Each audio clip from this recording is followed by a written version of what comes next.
New York, New York, Gotham. And back in 2015, the big city welcomed a rookie pitcher that could pitch like a superhero. Noah Syndergaard was nicknamed Thor, and he could bring the heat. Now in his fourth season, Syndergaard still puts fear into the hearts of National League hitters. Tonight, the Giants offense will be put to the test as they try and get back on track after losing last night. It's Game 3, Giants-Mets next.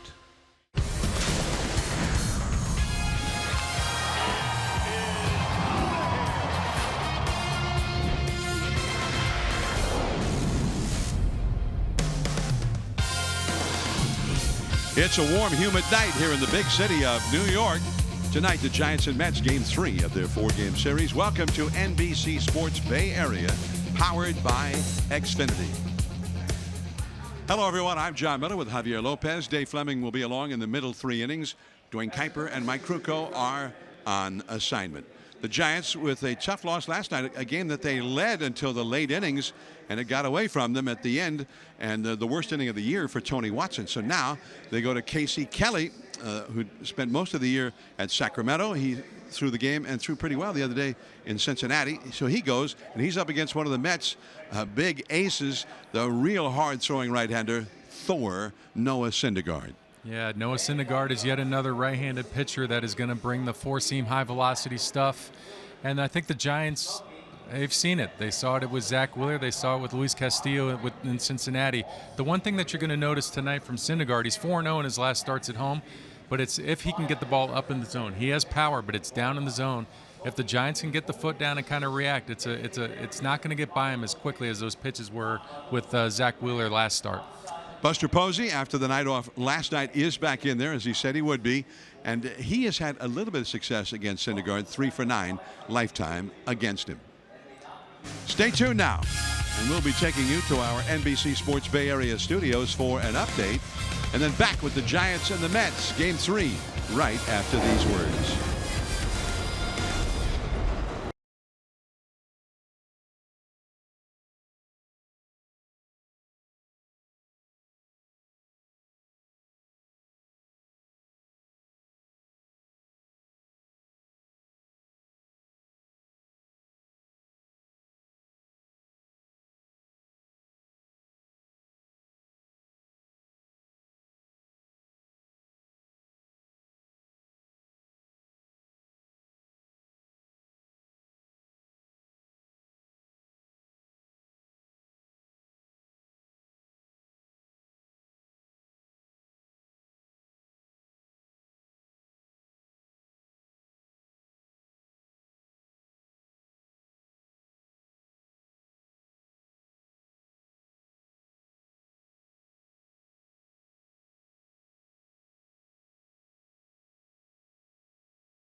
Bay Area is brought to you by Southwest Airlines. Low fares, no hidden fees. That's transparency. And by Jack in the Box. Try something different, like Jack's Teriyaki Bowls. Only at Jack in the Box for a limited time.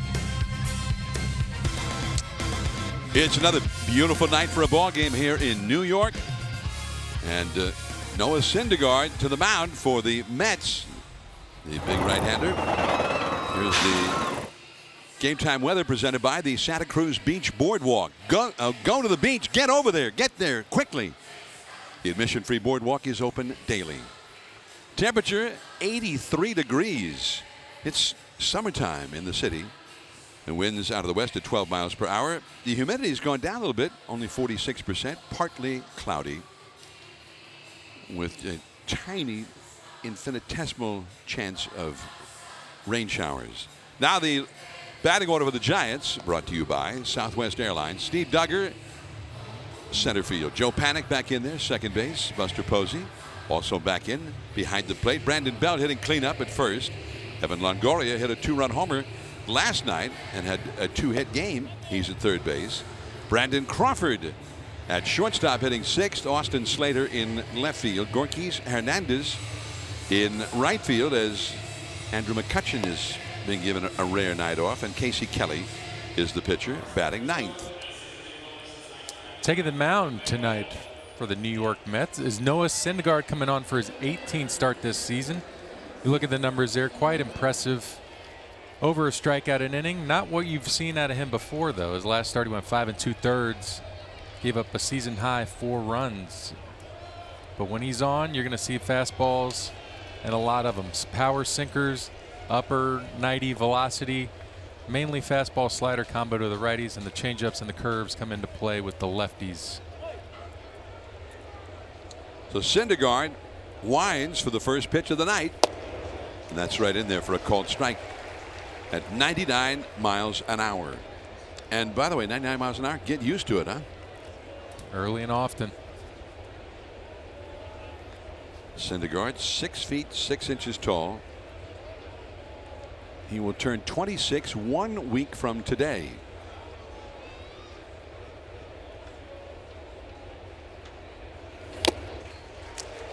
'99 again, and quickly it's 0-2 now to Duggar. Duggar hitting .256. Look who's in the yard tonight. Feels like we're in San Diego. You got the midshipmen around here. The middies. Time for Shake Shack. They're really close to it. There's a foul out of play. I understand you went out and scouted out the Citi Field Shake Shack. Yeah, when you got a time to walk around the ballpark, you do so. And headed over there with Dave Fleming. Took in the sights over there behind the scoreboard and figured while we were over there, let's grab some Shake Shack. Good choice. That's a flare into left field, and Conforto one away. Let's take a look at the defense for the Mets this evening behind Mr. Syndergaard. Starting the outfield from left to right, Conforto, Jackson, Batista. Left side of the infield be Frazier and Reinheimer. Right side, McNeil and Smith. And Kevin Plawecki will be doing the catching. Here's Joe Panik. By the way, just for the record, there are over 400 midshipmen from the United States Merchant Marine Academy in attendance here, celebrating its 75th anniversary next month. The United States Merchant Marine Academy is one of the country's 5 federal service academies. I went to a graduation several years ago there along the left field line, and that will fade back into the crowd. Out of play. As a guest or as a speaker? As a guest. Okay. Somebody we knew was graduating. And what'd you think? Put on a good show? It was fun to go up there.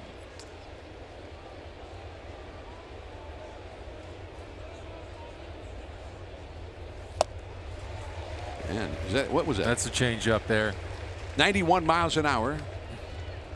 And that's his changeup. Yeah, PitchCast brought to you by SoFi, Modern Finance Company, and that's where he's going to be most of the time. He's going to be down in the zone. He loves to throw the two-seamer, so the velocity, you can catch up to it when it's down there by your knees. A little bloop. That one had a little cut to it. Is that a cutter, slider, or what? Well, that was probably the, I'm guessing slider, since he likes to throw that pitch more. Doesn't really feature the cutter. But everything's above 90. The only thing that's about anything in the 80s will be the curveball around 84 miles an hour.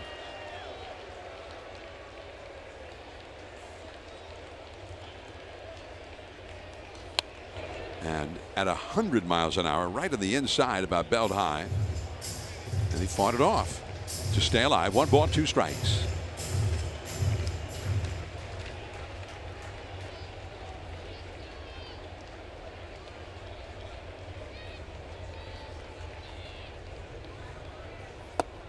And that changeup, it starts to sink too, doesn't it? Yeah, that was a great job of laying off. Looked like a strike out of the hand, especially out of that big 6'6" frame thrown over the top. Joe able to hold off and looking for a fastball here, sinker away. And again, at the century mark on the inside corner. That's some serious heat right there. 2 down.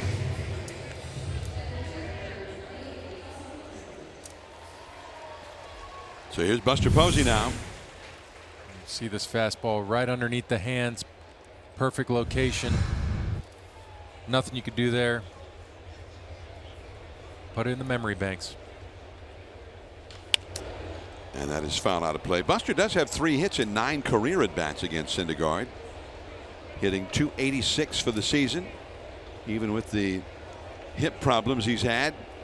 .360 on base average. But just not much power.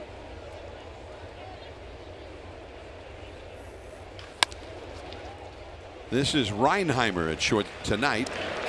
And the Giants go down in order against Syndergaard. Now Casey Kelly will head to the mound.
The first inning. Let's check the Mets lineup, brought to you by Southwest Airlines.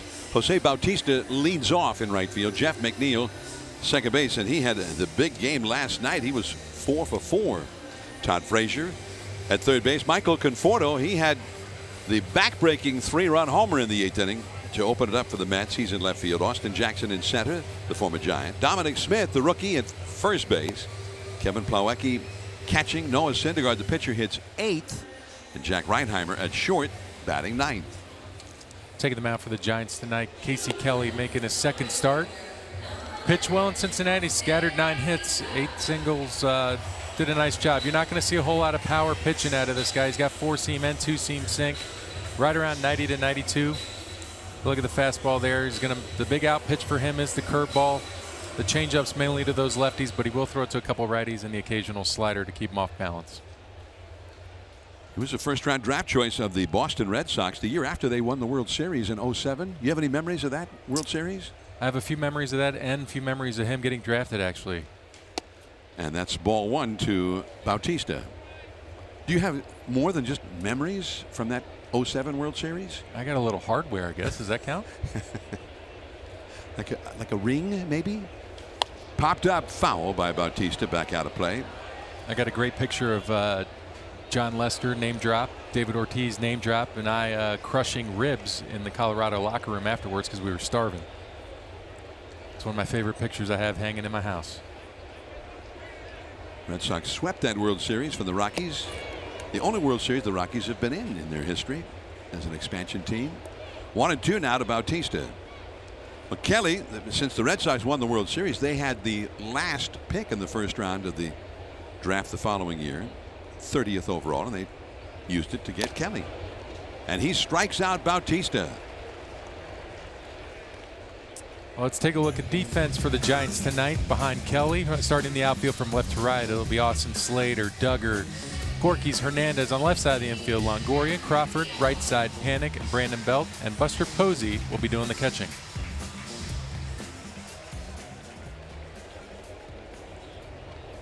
So now Kelly to face McNeil.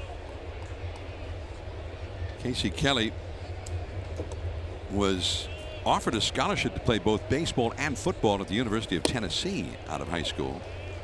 There's a called strike. He got the high strike there against McNeil, but he opted to sign with the Red Sox. He signed as a pitcher, but actually he wanted to play shortstop. Did you know about that? Yeah, they did. They let him try it for a little while, and then they were able to convince him pitching might be the way to go, and good choice on his part, as he was able to get to the big leagues rather quickly. In 2009, the first half of the year he pitched, and he was selected to go to the All-Star Futures game as a pitcher.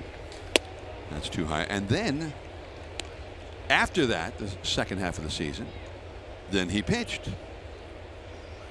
Or I beg your pardon, the second half, then he played shortstop. But after trying them both that 1 year, he opted to focus on pitching. And they had kind of a family reunion. Casey Kelly this past Friday made the start at Cincinnati, where his dad is the bench coach for Jim Riggleman with the Reds. Yeah, they shared a little moment right before the game, saluted each other, and then it was game face, game time, and had some words the next couple days. McNeil hits that one well. Deep right center. Duggar off the wall. And this is going to be an easy triple for McNeil, standing at third.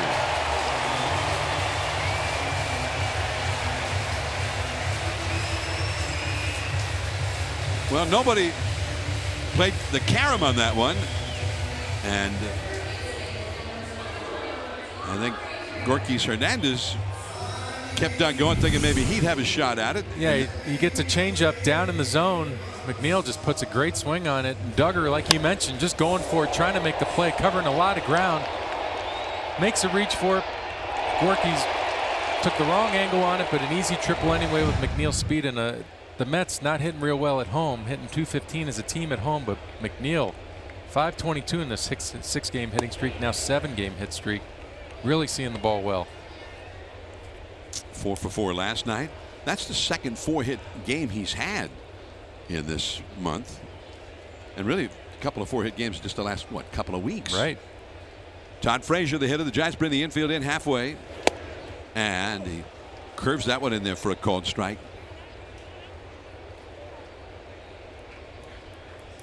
So Kelly, ordinarily you'd think, well, he really is going to pitch for the strikeout here, but he has not been getting a whole lot of strikeouts. He's going to try. This is definitely a spot where you want to get some chase. 1-2. StatCast AI powered by AWS, and you look at the infielders kind of shaded over. Joe Panic pinch in the middle, and that's what they're going to try to do with Todd Frazier at the plate. You're going to try to work this man inside because he's trying to get extended and hit something for power. Casey now in a good pitcher's count. Let's see if he tries to elevate or maybe bounce a breaking ball.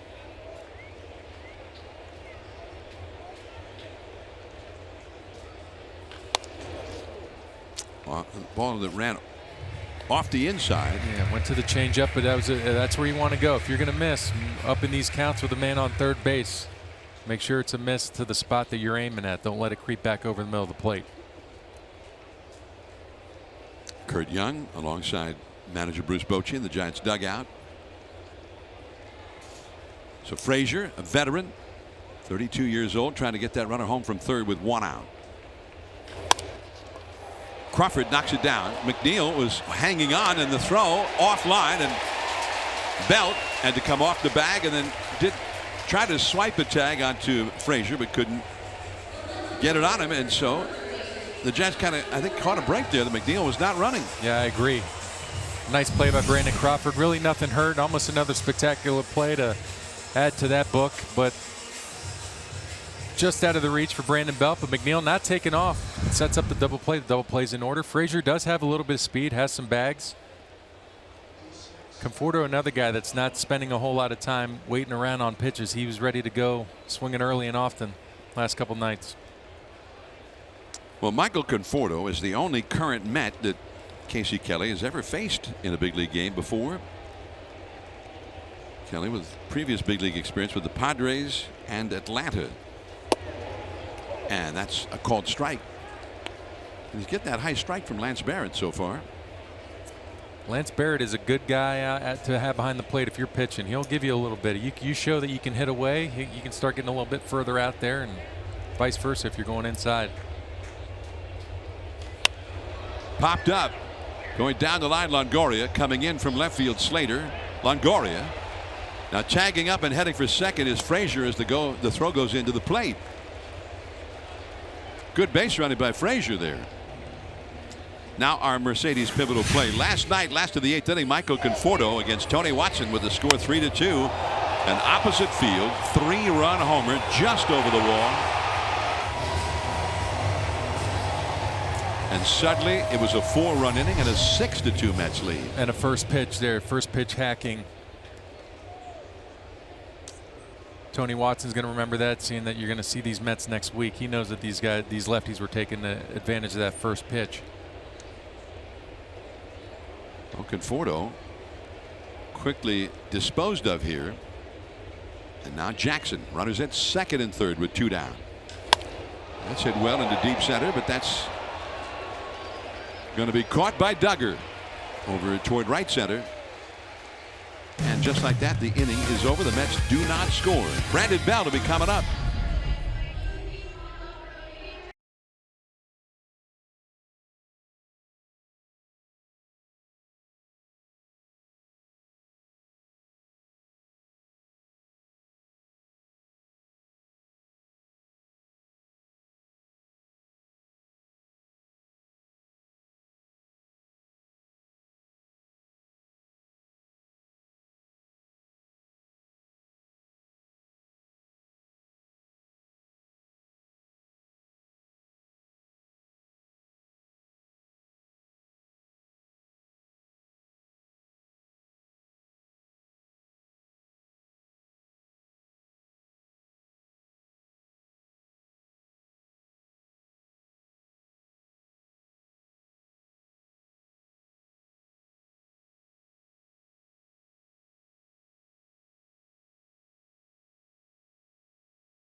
AT&T Park continues on Saturday as members of the 2010 World Series team for the Giants will be honored during a pregame tribute beginning at 12:45.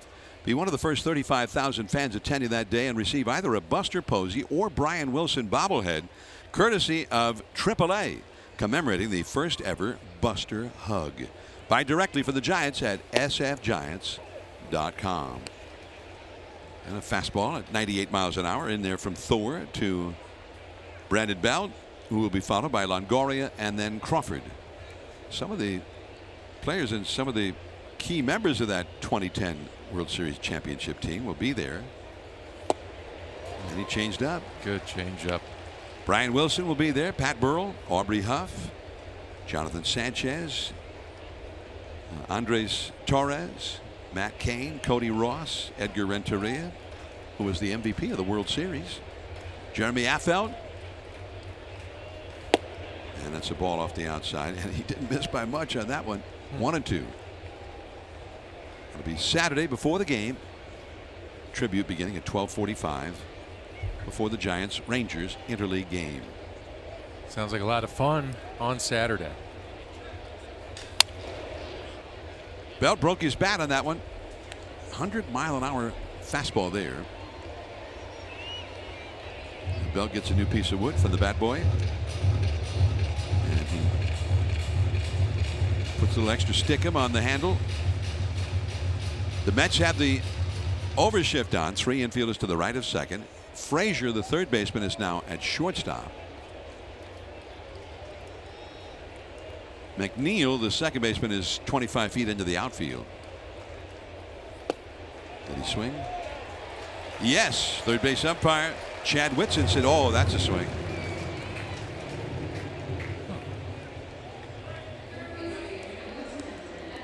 Smart Play is brought to you by your Northern California Ford dealers, and it was last night. Top one, 3-0 count. Evan Longoria, 2-run shot off of Steven Matz. Getting that. Look at that team picture in the dugout. Even had the big fellow smiling for a minute. Bruce Bochy. Longoria with the 2-hit game last night. 0-1 the count. Longoria 1 for 3 against Syndergaard in the past, so he's had a little experience against him from his American League days. Longoria's. Wow. Called a strike. I don't think that you need a bat that's about a foot longer to hit that one. Well, like we were talking about just last inning, Lance Barrett has a pitcher's zone. You show him that you can hit away, he'll start giving you some more off the plate or wherever you go. 0-2. And a fastball right down the middle on 0-2. I guess you throw 100. You can get away with that when you throw 100. As you look at Kutch with a rare day off, chatting it up with Darno, who has a scoreless inning in the show.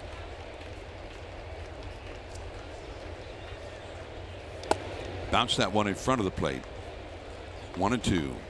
Now the fact that he was out of the lineup, when you go on Twitter,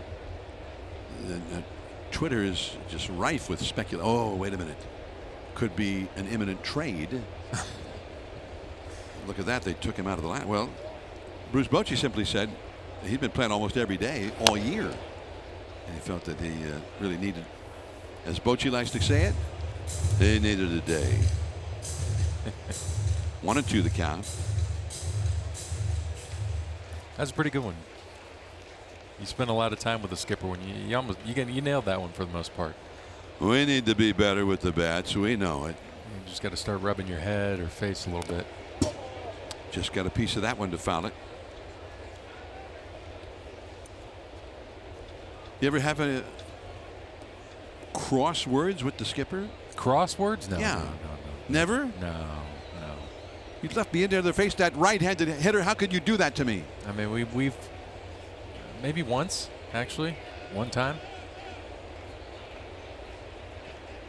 And that is the strikeout. Nasty pitch. 2 strikeouts in a row to start this inning. 2 down. And here is Crawford. You look at the slider just painted down and away at 93 miles an hour. Well executed, and Thor hasn't been having that great in August, all things considered, being 2-2 with a 4.8 this month. The dog days. Yeah, but the velocity's still there. Goodness gracious. Crawford now, and the changeup, and Smith handles it. The Giants go down in order for the second consecutive inning. It is 0-0 after 1.5.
And it was last night. Chris Stratton, although he got the no decision, he went 6 1/3, 6 hits, 2 runs, no walks, 4 Ks, and just 86 pitches. Looked like his old self in April. Hiding the ball well, executing all his pitches. Nasty breaking ball that he's always had. Great job by him. And yet another nice audition piece going. Casey Kelly on the mound tonight. First ball swinging. Dominic Smith, a long one to right field. It is into the upper deck. Wow.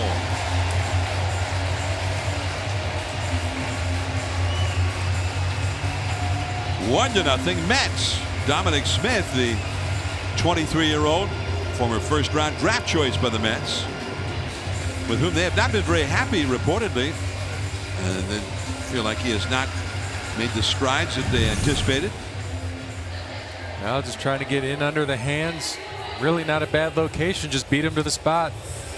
Put the barrel of the bat right in the inside part of the plate and slams it upper tank, but end of the day, it's a solo shot.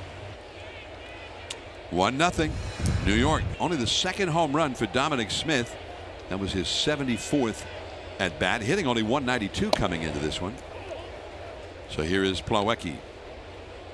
The Mets have really been dismal at home as a team. They have, coming to this game, their team batting average at home for the year, 215, 215. Oh, good breaking ball there. Quickly hit 0-2.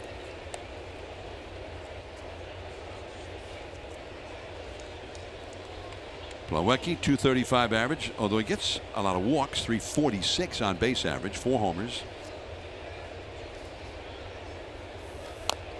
And he bounces that one foul.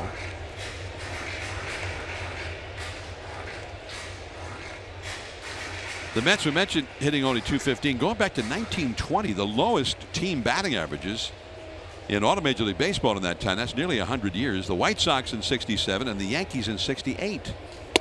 68 was the year of the pitcher. The Yankees that year hit 214 for the whole season. So you said there was only one 300 hitter that year? Is that right? In the American League, there was one 300 hitter. Carl Yastrzemski hit 301, won the batting title. Crawford juggles it, recovers, and throws out Plawecki. Crawford got charged with an error in the first inning when Frazier reached on a ball that was kind of a tough. Yeah, that's a tough error.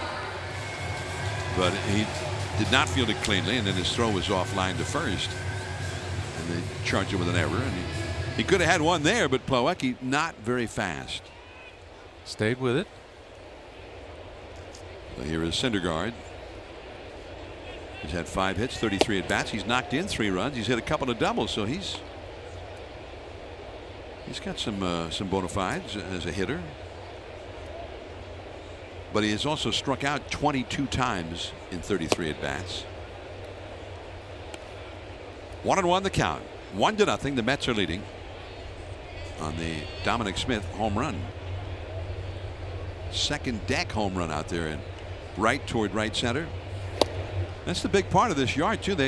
That's where they have the fence open up and get deeper. See that where that RTS sign is? Instead of just continuing to head out towards center field, it opens up and gets deeper. You used to have to hit it where that Honda sign is. You had to hit it over that when the park opened to be a home run. There's a lot of whining going on from especially left-handed hitters in those days in this ballpark. 2-2 the count to Syndergaard. And he blows it by him at 93 miles an hour. Second strikeout.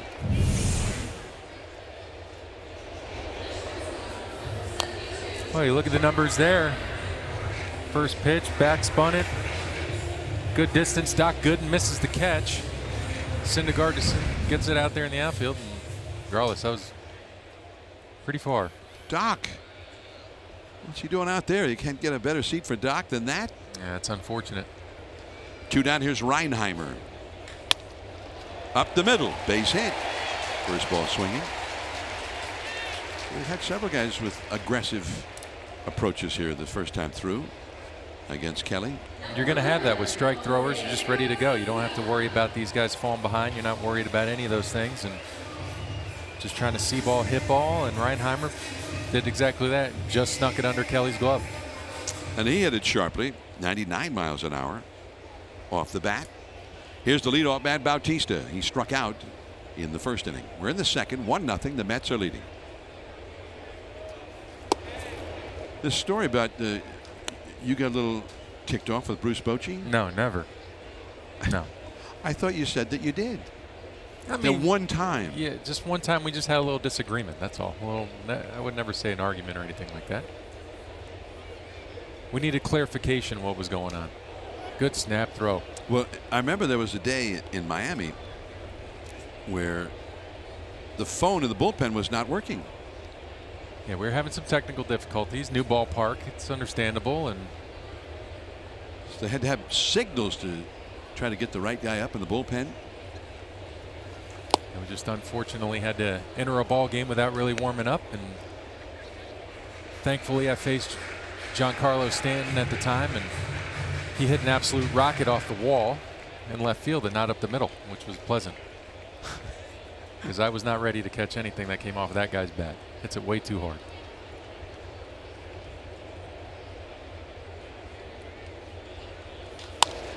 Crawford. Oh, man.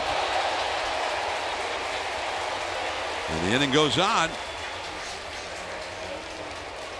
Well, Crawford gets charged with another error. That's his second of the game. Reinheimer over to third. That was a hot shot. Gets off the thumb of the glove. He's just trying to body it up, keep it in front. And it kind of just takes a little bit of a turn on him.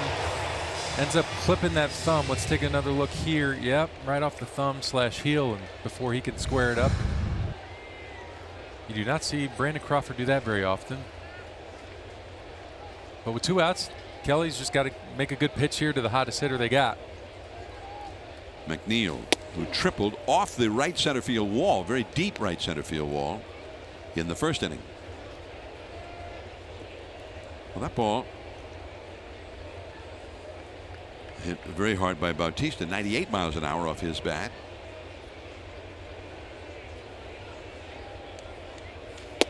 So I would say, just based on what we've seen so far, this is a very quick infield.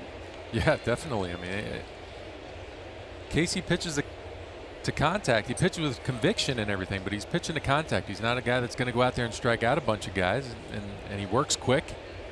But that will lead to some hard contact, and right now they're getting through. 3-0 to the red hot Jeff McNeil. He's hitting .333 so far in the big leagues this year. 30 hits in 90 at bats, including 5 doubles, 2 triples, and 2 homers in those 90 at bats. Line drive to right field for a base hit. Bautista will stop at second after Reinheimer comes across with the Mets' second run.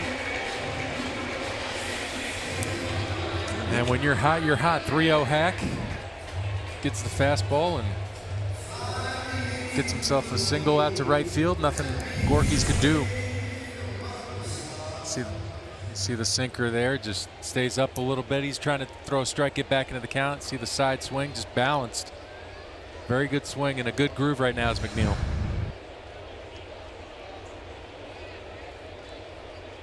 Todd Frazier, he reached on a Brandon Crawford error in the first inning. 2 runs in for the Mets here in the second. That last one will be an unearned run as a result of the Crawford error.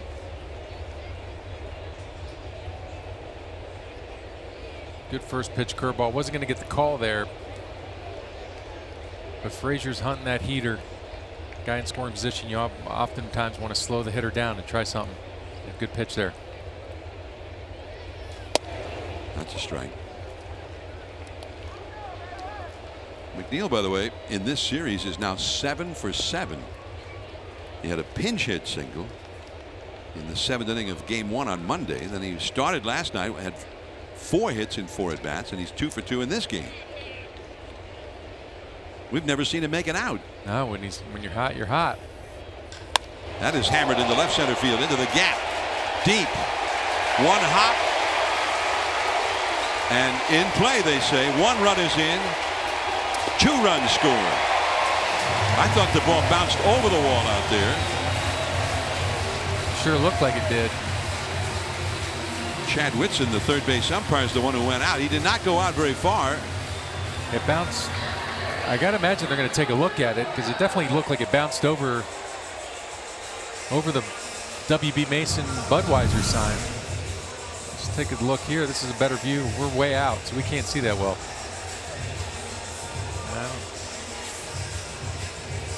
Well, even in slow motion, did it hit the orange line or did it bounce above the orange line? It looks like it hits past the. I thought it was where above. Where the M&Ms. Yeah, I thought it was above the orange line. Yeah, there you that's go. above it. Take a peek. I mean, why do they put that extra wall so close there? I mean, that's kind of a nightmare if you're an umpire. We're looking at it in slow motion and trying to figure out if it was off the orange or above. But I think they're going to send the trailing runner McNeil back to third. Yeah, I think so. They are checking it with the replay umpires in Manhattan. The replay review is presented by Xfinity.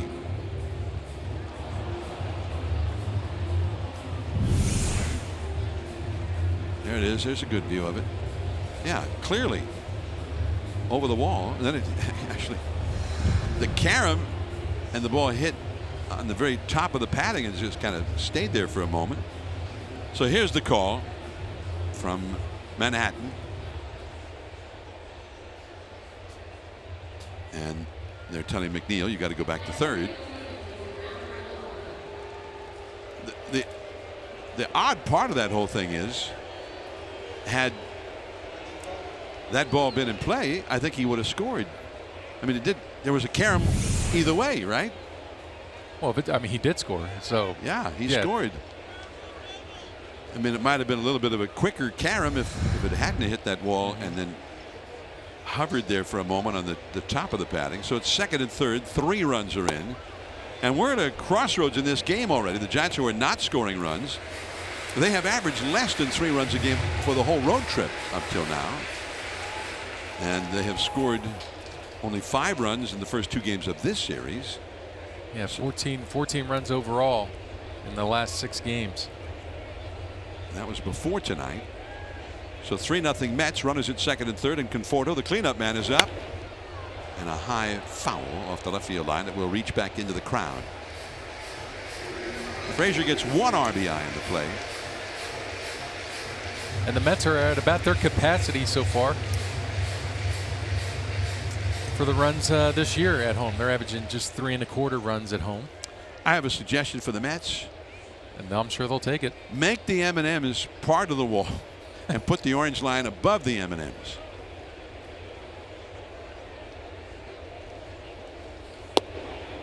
One ball, 2 strikes. I think that might bring in fan interference. You'd like to think that they can't reach over, but you're right. Hey, why not? You're giving M&M some great advertising. Look at that. I think of how many of the other colors, I'm a little upset. Oh, Buster got hammered by that foul ball. Catches him on the inside of the foot. That one part where the shin guard just kind of slides off. When he gets down in that squat, the part covering the toes just kind of slides off the foot, and I think that's where he ended up getting clipped. And the plate umpire, Lance Barrett, goes out with him. Buster not going out for a visit with Kelly, going out to try to shake this off. And now Lance Barrett turns to the Mets dugout and seems to indicate that that's not a visit.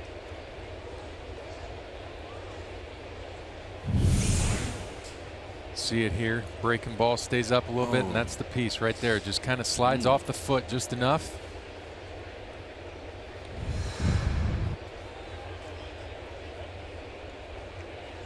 That'll instantly make you angry. I'm angry for him. Yeah. Kelly's just trying to find a way here. You got 2 unearned runs going. Just trying to get this last out, get the Giants back in the dugout.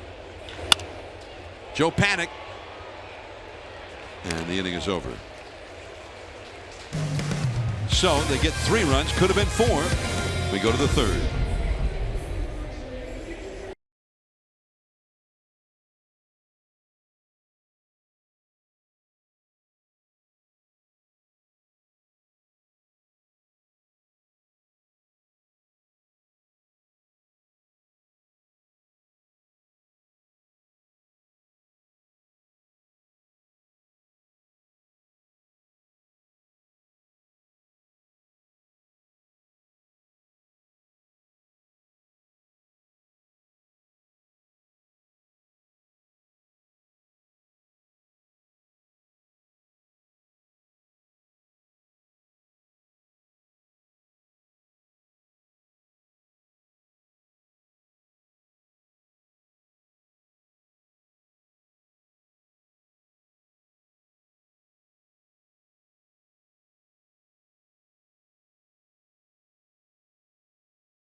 Rangers interleague play, and a week from Friday the Mets come to town, and that'll be the start of the Labor Day weekend. And Friday, August 31st, the Giants and Mets go at it, and after the game a big fireworks extravaganza after the game presented by Altec Lansing. Buy directly from the Giants at sfgiants.com. Bring the family and some baseball, and then a big fireworks display afterward at the sort of the traditional end of summer weekend. Giants have their work cut out for them now, facing the great stuff of Thor, Noah Syndergaard, and now trailing 3-0 as Slater leads off. 1 ball, 1 strike. 3 runs in the 2nd inning for the Mets. 1 earned run.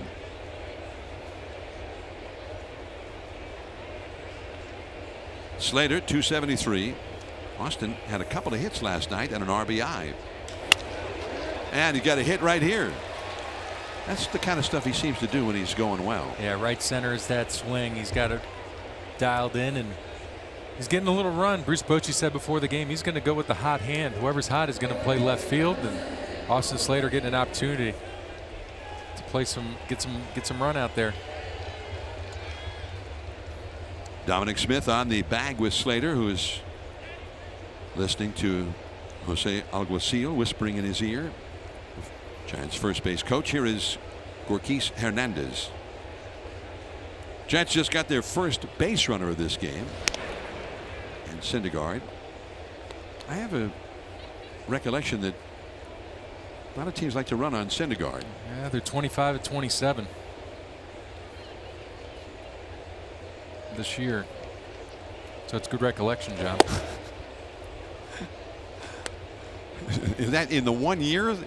There have been 27 stolen base attempts, and 25 of them have been successful. That is correct. And Austin Slater's got 4. And the 2 that have been caught, it's been him.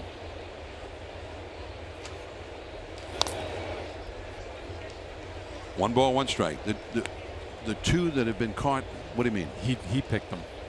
He caught him. Oh, you mean stealing. He actually picked them off? Yes. They were sort of like going on first motion, and he made a throw to first. I believe so. Okay.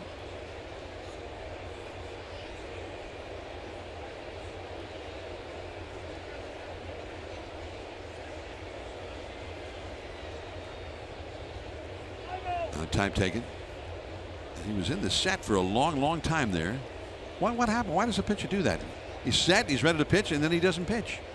Well, that's exactly what you need to do when you have a guy that can run at first base. If you don't have a good move and you know that a lot of the guys are running on you, you can just hold, change your looks, vary your times. That's what he's doing right here. Look out. Oh, my goodness. At 97 miles an hour.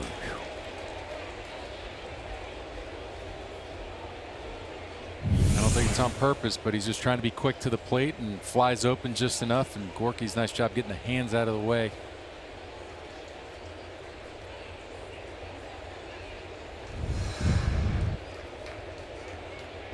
So Syndergaard, let's see how he handles it this time.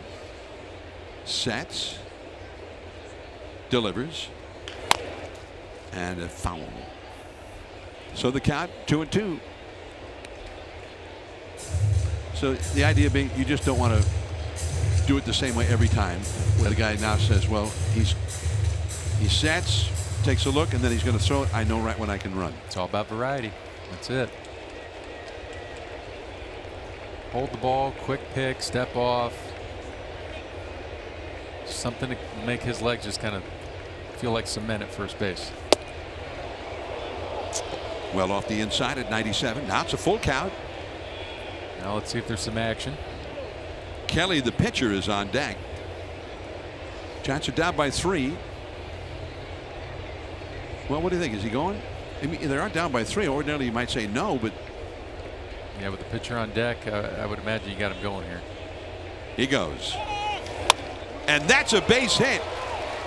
Second baseman McNeil went over to cover the bag, and the ball went right over the vacated second base hole. And the Giants have runners at first and third. Gorky's nice job hitting right there. Just trying to have an approach of some sort against such velocity. Just gets the foot down and just reacts. Just trusts his hands. Sticks the bat out there, gets just enough, and flips it out into right. Knows it's a base hit. Nice job by Austin Slater to pick up that ball. Easy turn. They try to fake a double play. You see McNeil right here as Slater passes and faking a double play flip. But Slater picks up Ron Wotus. Now you got first and third, and a pitcher that can handle the bat. Kelly, so far as a Giant, 0 for 2 as a hitter. Well, he bunted at that one and popped it up, but back over the screen into the crowd.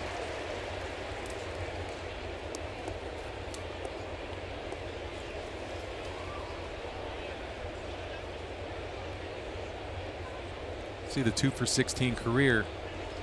As a shortstop, not a good hitter. As a pitcher, good hitter. It's kind of like Derek Rodriguez. Not a good outfielder, but as a pitcher, he can hit. And he's had a sacrifice bunt. And he's going to get another one here. Nice job. So Plawecki throws him out. Hernandez over to second. Slater holding at third. And now 2 runners in scoring position for the leadoff man, Duggar. You're used to bunting off a pitching machine that's maybe throwing 80, 85 tops. And you're trying to bunt 99. Nice job by Casey Kelly to do that. And the Giants must convert here. Put the pressure back on these Mets and put it back on that defense. Look at that. Great job. Deadens the ball. Good jump by Gorky's at first. No play other than first base. So he's had 4 plate appearances as a member of the Giants, and twice he's been asked to lay down a sacrifice bunt, and he's executed both times. Duggar flied out to shallow left. This is a spot where a ground ball to the middle infield gets a run home. He swung early in this situation a lot. And he got that's a high fastball on the inside.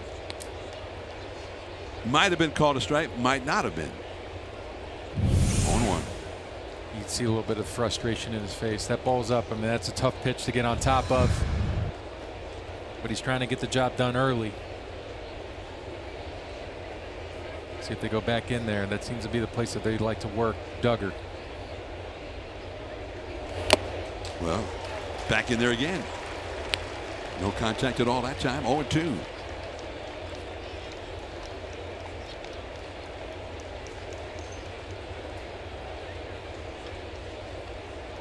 Duggar has struck out a lot. 36 strikeouts, 118 official at bats. breaking for the plate, and Slater is going to score as Frazier had a hard time getting the ball out of his glove. And he just barely threw out Duggar, so Duggar hits the ground ball and gets the run home. And also, when the throw was made to first, Gorkis opportunistically made it to third base. Yeah, good job of base running right all the way around. See the contact play on. Slater's just going. Frazier has no chance. Duggar almost beats it out. But Gorky's getting to third base, and now the wild pitch is in play. So here is Panic. And that's out of play. 3-1 Mets. Now, I mean, that really is the whole rationale behind the contact play. I mean, maybe they'll throw you out, maybe they won't. Right. Puts the heat on them, though. You got to put the pressure on the defense to make a play, and up 3, they're going to give that run most likely. And that ball is hit deep down the right field line. If it's fair, it's gone. It is hooking. It is a foul ball into the second deck.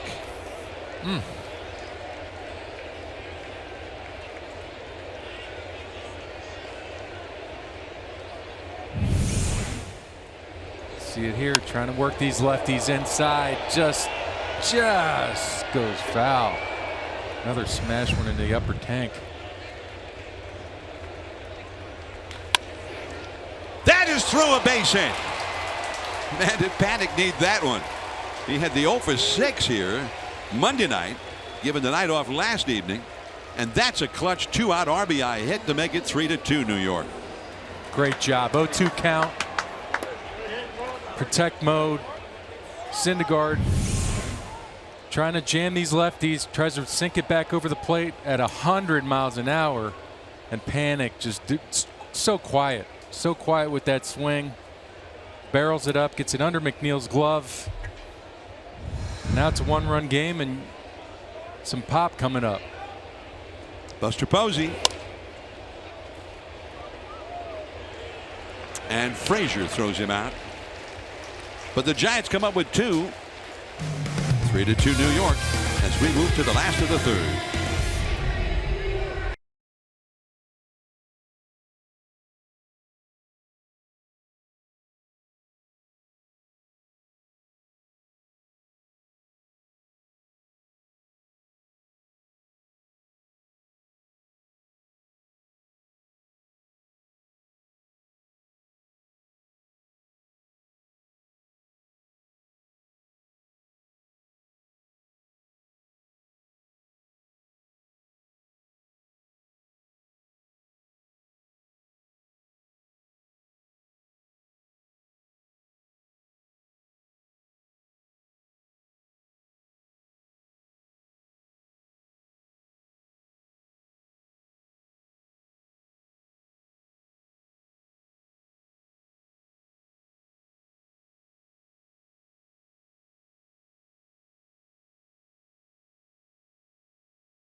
Great news, Giants fans. This season, once again, you can stream every NBC Sports Bay Area Giants broadcast on your desktop or mobile device. Giant games streamed on the go on the NBC Sports app. Wind blowing out toward right field as we get ready for the last of the third inning. Joe Panic, big hit with 2 down, and he hit the ball hard enough, 99 miles an hour off his bat, and it just snuck under the glove of the diving McNeil to get the hit and the run home. 3-2 New York. Austin Jackson leads off, and that is a first pitch strike from Casey Kelly. And those 2 runs also partially set up the bunt by Casey Kelly. Yeah, good execution there. Get him on, get him over, get him in. And good answer by the Giants to being able to do that. Back to a 1-run ball game, and now it's Casey's job to work a quick inning and get the guys back in there swinging. Rip to Crawford. And Austin Jackson is 0 for 2. Hit a fly ball to right center his first time. We're in the last of the 3rd. The Giants trailing 3-2 to the Mets. Dave Fleming over in the Giants KNBR radio booth, and he will be moving over here in the middle innings.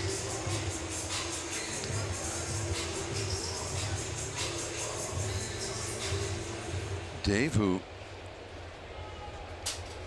is an East Coast guy. He grew up in Alexandria, Virginia.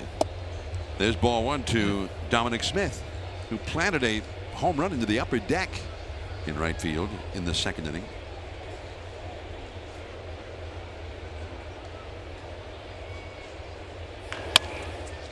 Out in right field is Joe Paddock. Well, score 1 for the shift, the overshift there. 2 down. And here is Plawecki.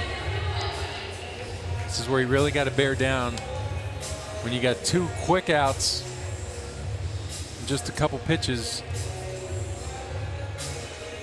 5 pitches, 2 outs. You want to just make sure you execute here, get ahead, and finish it now so you can have Syndergaard leading off the next inning.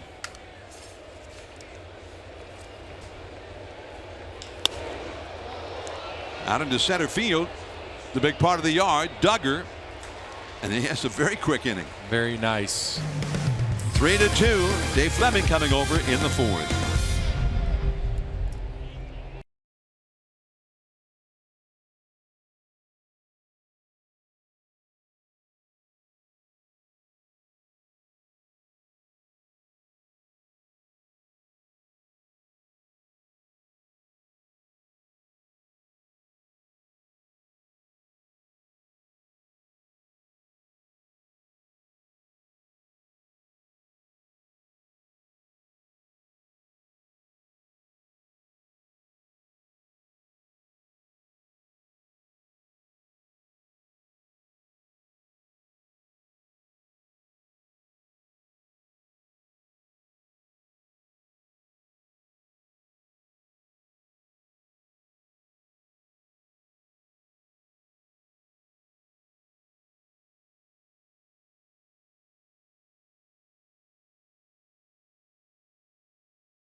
Order for the Giants coming up, and to take us through the middle part of this game for us is Dave Fleming coming on over.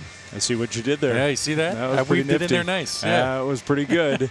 How about the Giants off the deck against Noah Syndergaard? That was I was awesome. pretty impressed. They answered nicely, and Casey Kelly throwing a 6-pitch inning, get the boys back in there. That was very well done last inning. Yeah, shutdown inning, whatever you want to call it, keeps the momentum on the Giants' side as they have rallied and are within a run. Kind of a strange game so far. Brandon Crawford charged with 2 different errors. You don't see that very often. No. Casey Kelly, we were kind of touching on it, that he's not a big strikeout guy. He's going to pitch to contact, and sometimes that's going to be some hard contact. And the first error on Crawford, tough play, playing in, trying to save a run. The last one was just a hot shot, but made a nice play against Austin Jackson the last time and didn't give Noah Syndergaard a whole lot of time to rest. Yeah, he is right back out there, and you could see you guys had a good shot of him as he came off the field after the last inning. He was shaking his head, talking to his catcher. He was, I don't know if confused is the right word, but he was a little ticked off that the Giants swung the bats the way they did against him. See if he takes it out on Belt. That one's going to twist back into the seats. It's 0-2. It hasn't been his month. We kind of touched on it the first couple innings. He's 2-2 with a 4.48 this month, and not the normal Thor that you're used to seeing. And when you're throwing at that high velocity and it's down a lot, it gives these hitters a better chance to get on it. The last two nights, or at least with Wheeler and with Castillo, they like to throw the fastballs up in the zone. That one up. And Belt, I think he probably thought, well, I can't hit that one, so I might as well take it. That's a tough pitch, 1-2. So a good take for Brandon Belt. They have a big shift on for Belt. And he pulls that one hard and foul. It is interesting to see the number. Syndergaard, good strikeout to walk ratio. Maybe not quite as many strikeouts as in the past, but still a lot of them. But a lot of hits coming into tonight. More hits than innings pitched for the year, which we're not used to seeing that from him. No, definitely not. And I think a lot of it does have to do with the fastball location. I think something being down, the movement's still there, the velocity's clearly there.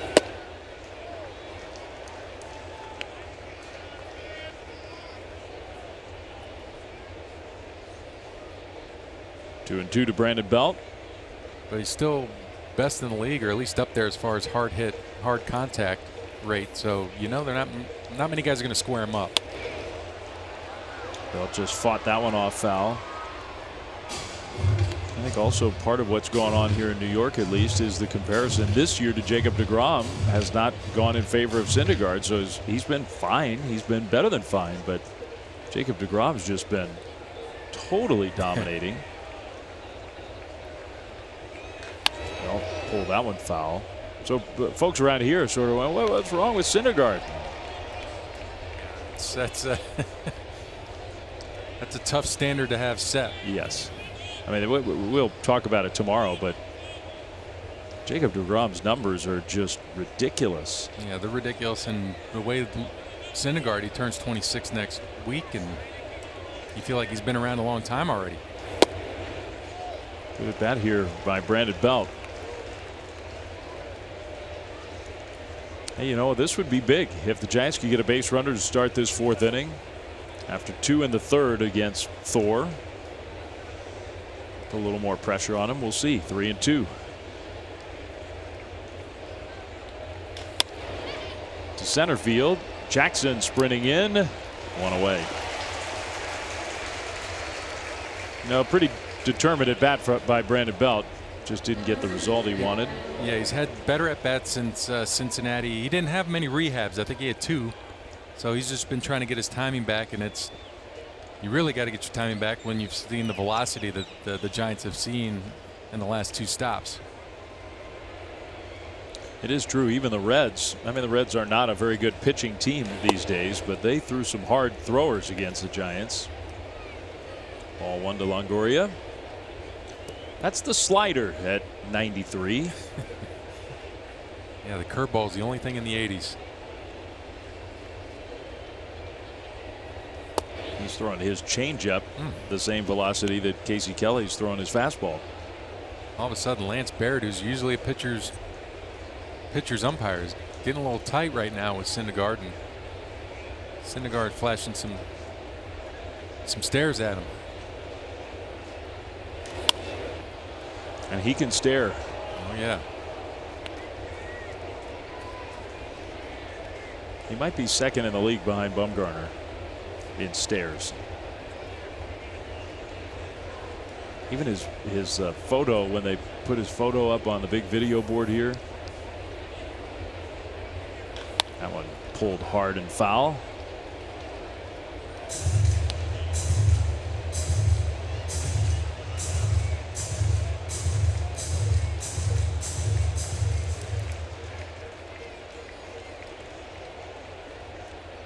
He seemed to be a big hit in Williamsport. I saw him kind of bouncing around and big hit. Kids kind of gravitating towards him. Well, he's so recognizable. He's very. I was going to say, yeah. He's got the hair, the size. So part of it is even the international kids, you can just pick him out of a crowd right away. And he throws 100 miles an hour, and he's got a really cool nickname. And he and the kids from a team from Spain who did not, I mean, they spoke maybe a tiny bit of English, but not a lot of English. He sat with them for, I bet, a half hour.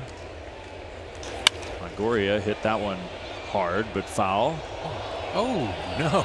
Oh, no. Oh, they threw it back onto the field. You brought the glove. You were in position. You can't get the redemption there. You can't ask for the ball back. There you go. A couple rows back. He gets hooked up. One chance only. That's it. Longoria stays alive. See it right there, reaching over. Oh. I think the guy hit him in the head, too. Might have gotten a hit in the head. Now he's on his phone. Guess what? I just got a hit in the head. That's unfortunate.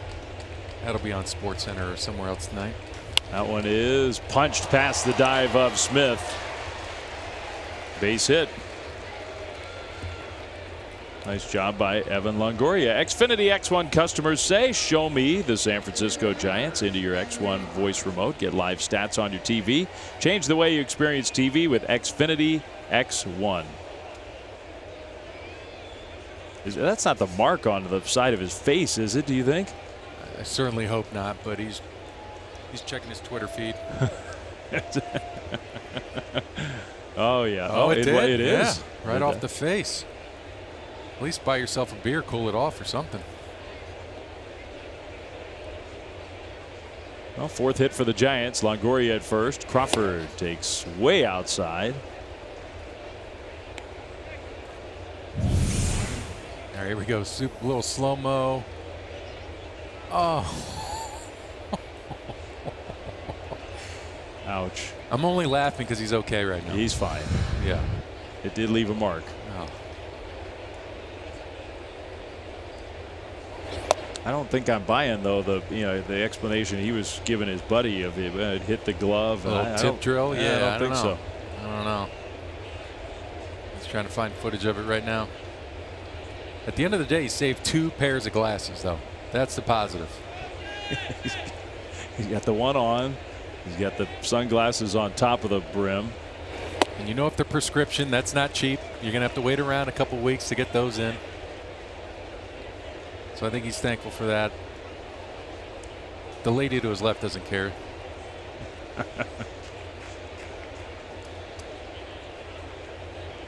Kid behind him just spitting. Nah, they had their chance. They had it. They blew it. It's not easy being in the big leagues. That's a strike to Crawford.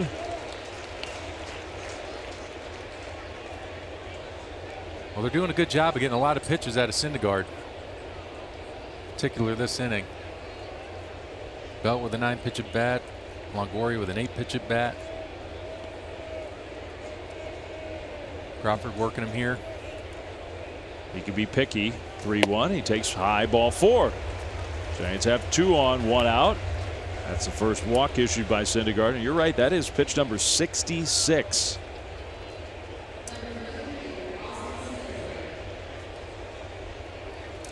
That's going to prompt a visit from his catcher. Maybe just give him a breather. And Slater hitting himself into the lineup today, getting another opportunity, gets a base hit the first time up. And we had talked about it earlier. Bruce Bochy's going to let these guys kind of fight for it in left field. Whoever wants it, whoever has the hot bat, the hot hand, is going to play. And another great opportunity for Slater to prove himself again. Bochy had to be impressed with the at-bat in the 3rd inning. Giants had fallen behind 3-0. He led off the inning and lined a base hit into right field. He started the rally. Scored the first Giants run. Now they have a chance to tie it or more. It's good to see 2 hits last night. 1 for 1 so far tonight. No Jeff McNeil, but it's pretty good. Yeah, there's not many Jeff McNeils right now in the show. That is a strike to Slater. Syndergaard just kind of eased that one in there at 97. Just get me over 97. Sinker.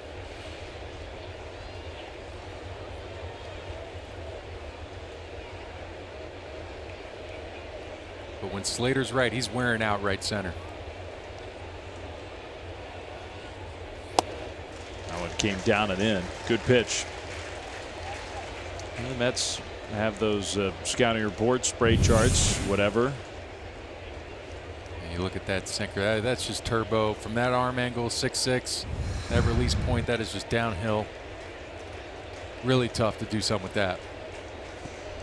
Austin Jackson in center, shaded toward right center. He comes back down and in, misses inside at 99. Same kind of pitch, just a little farther in. Must be so fun to throw this hard.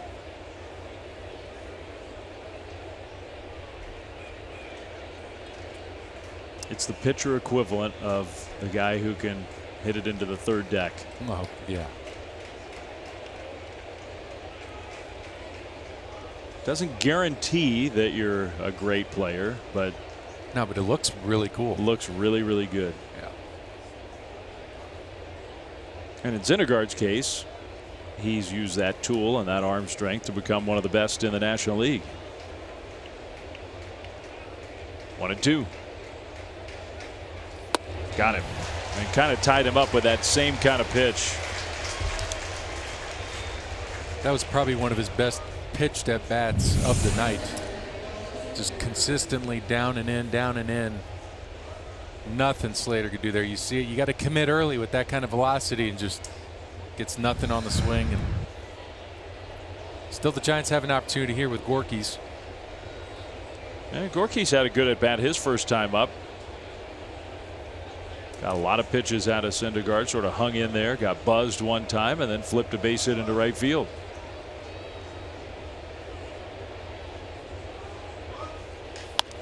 Got tied up there to Frazier, who throws him out, and the Giants don't score. 2 left on base. Middle of inning number 4. It is 3-2 Mets.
Very memorable night, June 9th, 2015, right here at Citi Field. Chris Heston, the 9th no-hitter in San Francisco Giants history. Didn't walk anybody. He did hit 3.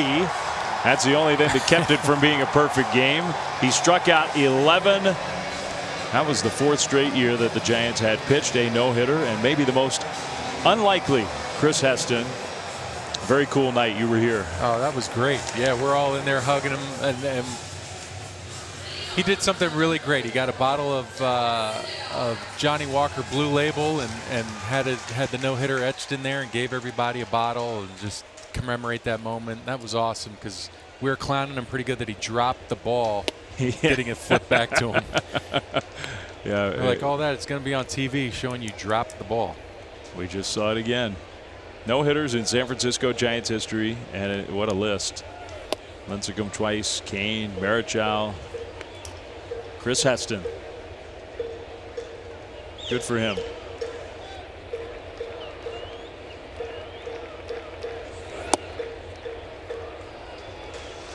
And part of that night, Casey Kelly misses just a little bit low to Syndergaard, is the pitcher for the Mets in that game was Noah Syndergaard. The man in the box. He strikes out swinging. Kelly struck him out 2 times in this one. He's looking at the bat like it must have a hole in it.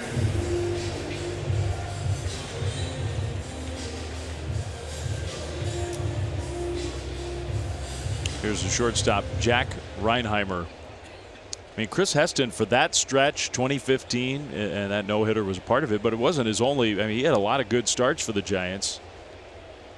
That sinker that he was throwing was just nasty. Oh, man. That was. You could have thrown a no-hitter with his stuff. I could have. That's right.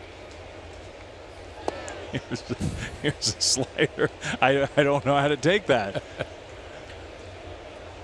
I just remember looking at it, and when we were getting to know him, and we saw him in spring training, and it was like, okay, this guy, that's a pitch that might work. And then you get out of the Cactus League and come back to humidity, normal atmospheric conditions, and then it started to really dive.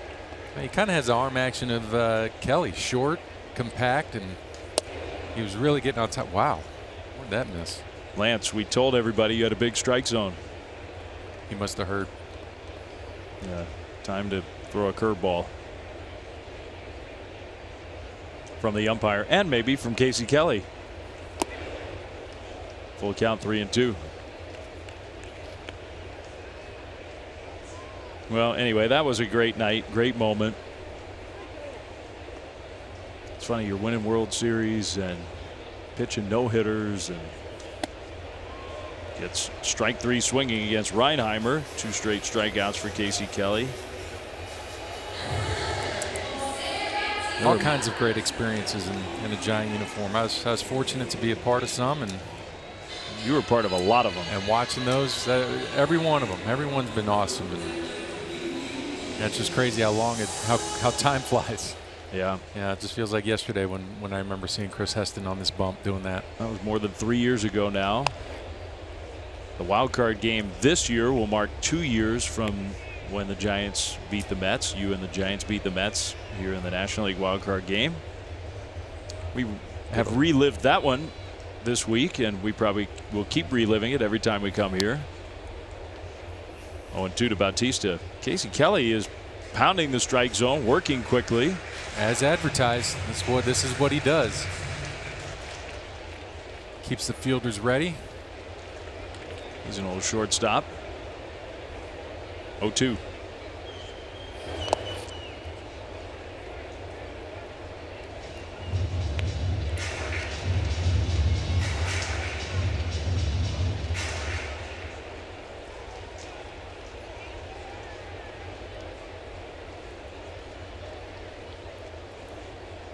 We're number 68. Bautista crushes one. Left center field. Gone.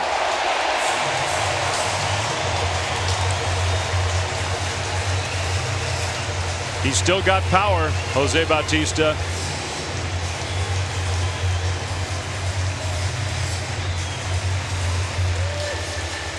That was 418 feet.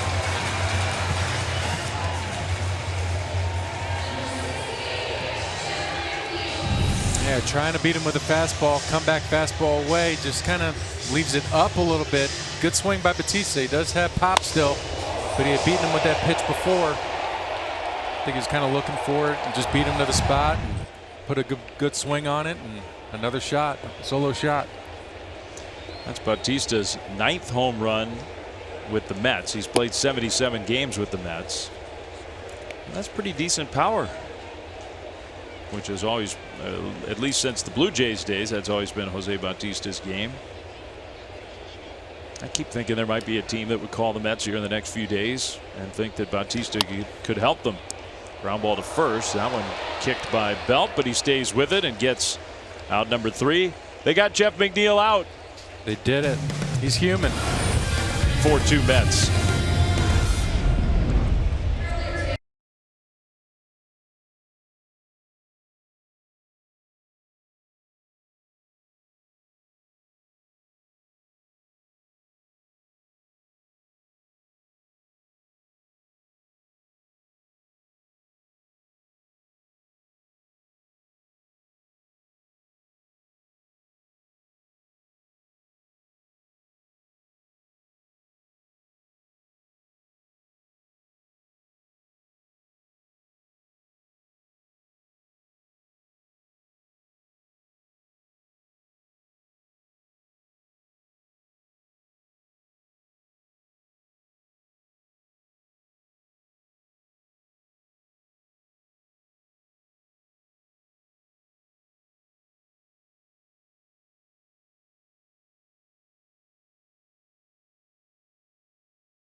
Series homestand, and the middle one is the Diamondbacks, Monday August 27th through Wednesday August 29th, all 7:15 games. There are 3 special events happening that series: Irish Heritage Night, Bruce Lee Tribute Night, and Jewish Heritage Night. All 3 fixtures on the Giants special event calendar.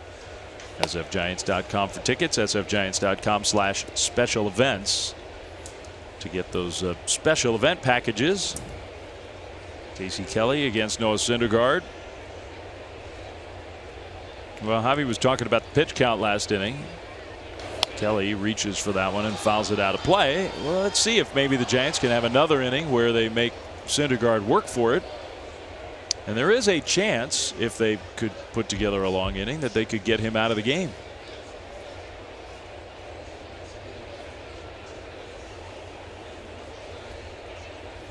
Got him swinging. There's that 91-mile-an-hour slider.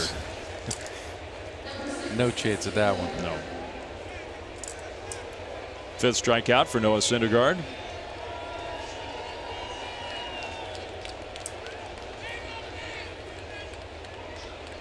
A native of not Norway, not anywhere where you might think Denmark, where he would have that last name.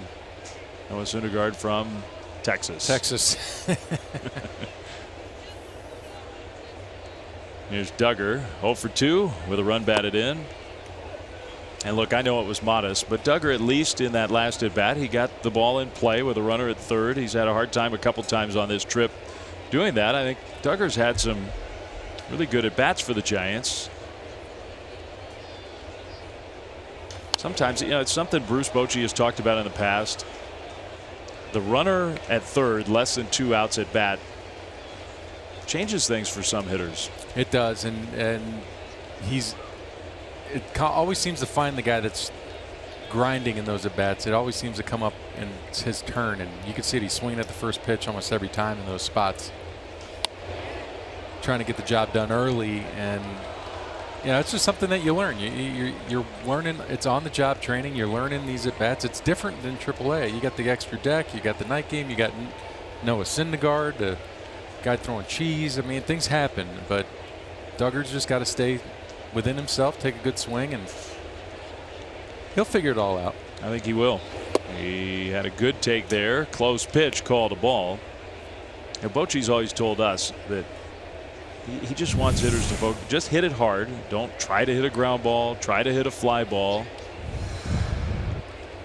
He wants to keep it as simple as possible because he does think sometimes hitters change in those situations where, okay, I can just hit a fly ball here and get a run home. Makes it tougher on him. Yeah, I think when you speak to a lot of hitters, the launch angle and all those things are always in play, but I think some of the best that you speak to are the ones that keep it simple like that, and the plan is just, hey, I'm looking to barrel something. Yeah. Ultimately, whatever happens, happens. I'm just trying to square something up and get barrel. Good take on a changeup, 2-2.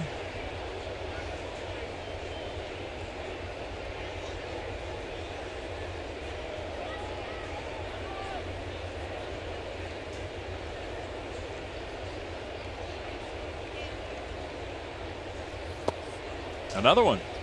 Well, you got to figure one pitch, one spot here. They've been working him in the entire game. Now they started to go away this at bat. They're going to set that target back in. Duggar kind of got tied up, I think, at 100 miles an hour. Conforto, 2 down.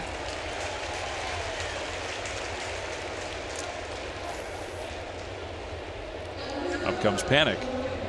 Nice to see Panic hit the ball hard. That third inning was very well done. Slater with the base hit. Gorky's with a great at bat, slapping it over to right. Not to be outdone. Kelly having a bunt, 98 or 99 at the time. I don't know what it was, but being able to deaden the ball right out in front of home plate. The only play being the first base. That's get him on, get him over it, get him in. Giant baseball. That one lined over the reach of the shortstop. Base hit, Joe Panic. He's 2 for 3. And we're starting to see a few more of those line drives come off Panic's bat. I missed him. Yeah, and I think he did too. He shows the flashes. You think he's coming out of it, and then something happens, and you want to put on a show when you come back home. And good for him. These are 2 squared up pitches, and he's done a nice job. And just over the outstretched glove. But once again, 2 out lightning. So here's Posey. Buster's been pretty aggressive against Syndergaard. Grounded out on the first pitch his last time up. Not that time. Takes ball 1. Posey's been the big news over the last day as far as the Giants are concerned.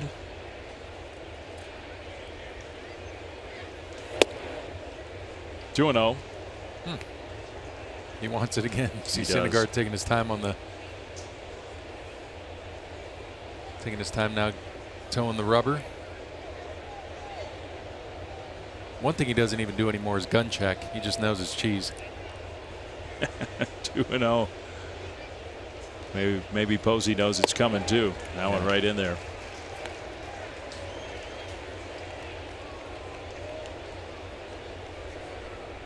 I think he was a guy who used to peak a lot. He still does. Every pitcher does when you throw this hard, but I don't know, unless you have it dialed in that well that you could throw if you're throwing 97 or 98. Panic runs. Posey hits a little dribbler. Syndergaard, can he make the play? Yes, he can. And Posey just not moving real well these days. So that is out number 3 instead of an infield hit. Middle 5 for 2 Mets.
Togo's Pretzel Ramen. It was last night.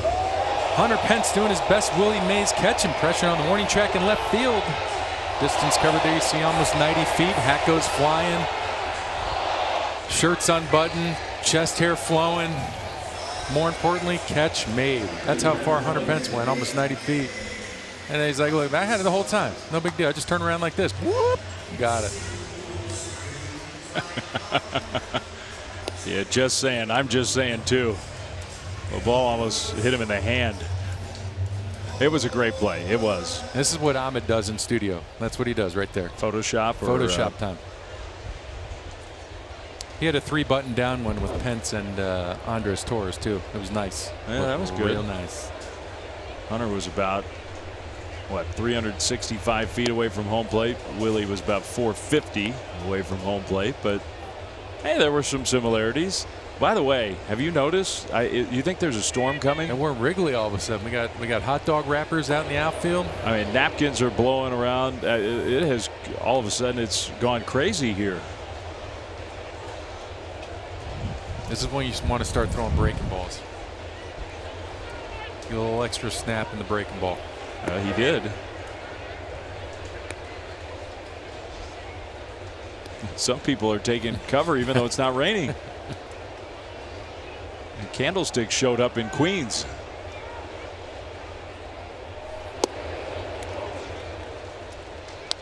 Two and two. I mean, really, it just happened in between innings. Now look at Lance Barrett's pants. That one yanked foul.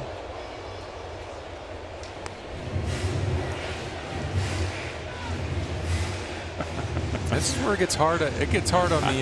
Yeah, I guess this is Candlestick when you think about it. What is that? I don't want to know what that is. That look. I mean, looks that's an not awful a lot napkin. like toilet paper.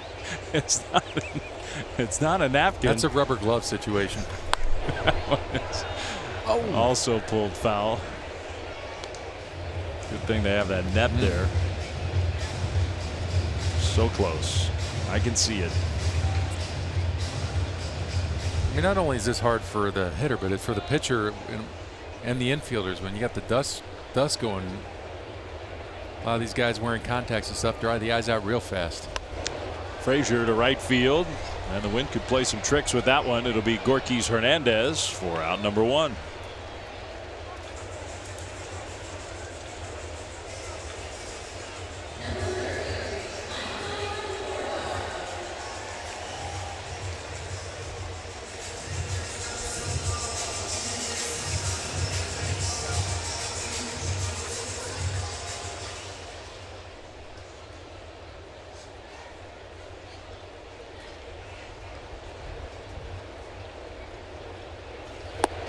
Nice pitch. Conforto's always aggressive, always ready to from jump, but that was a nice one to keep him off balance. Oof. Well, that flag could get ripped off the flagpole. If we're in Washington, I think we'd have to close the windows. Slater, that one not easy. 2 down. If we were in Washington D.C. in the broadcast booth there, we would have to close the windows. We might have gotten sucked out of the booth already.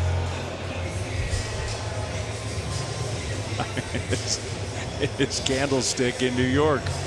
The grounds crew's just hating life right now. All the work you did to make the field look nice. Make it look real nice. And then that. And then you got the warning track in front of the pen.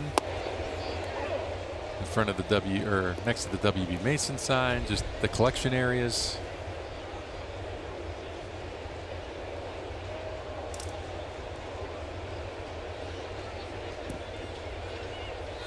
Austin Jackson into left center field. Slater will make the catch. Nice play. In the win, Casey Kelly retires the side in order. We're battening down the hatches in New York, 4-2.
you by T-Mobile, and it's Thor punching tickets. See the fastball. That's what he's been doing to these lefties, working them in, getting that sinker to run back over the plate, and with those righties, the occasional slider. But he's been nasty. He is built for baseball, isn't he? That one is lined out into the shift. The belt gone on one pitch. One out here in the sixth. 4-2 Mets. Built for baseball, built for volleyball, maybe water polo. Yeah. Handball? He might not be quite tall enough to be like a great basketball player. Yeah, no. Although the hair would be distracting. I'm just trying to picture him in another sport. There's Evan Longoria. I think he was built to be a pitcher. Yeah, I think he picked the right one. There's the only sort of slow pitch that he throws, that 84-mile-an-hour curveball.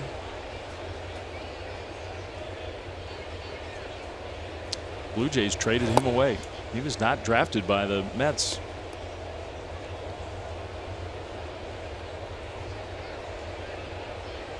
It seems sort of impossible to believe. I got to wonder what they didn't like. 2-1. Longoria, who has a hit, starting to swing the bat a little better. The wind is still howling, maybe not quite in the same way. Grounds crew did a nice job cleaning up the mess. We had a circus in between innings. The grounds crew came sprinting out. So they did all this good work, got most of the trash off the field, off the warning track, and now there's some that's already come back.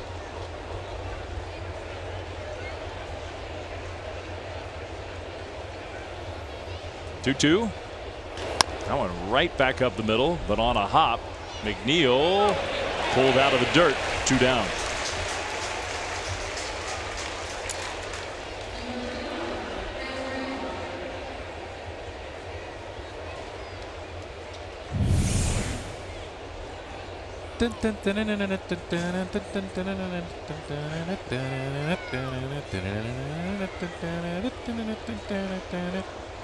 As they're bringing out the cars for the in-between entertainment. Yeah, the in-between inning promotion kind of got in the way of the cleanup crew. They sent everybody out there, didn't they? You have to. Crawford on the first pitch. Well, good for them. Mr. Met, are you a fan?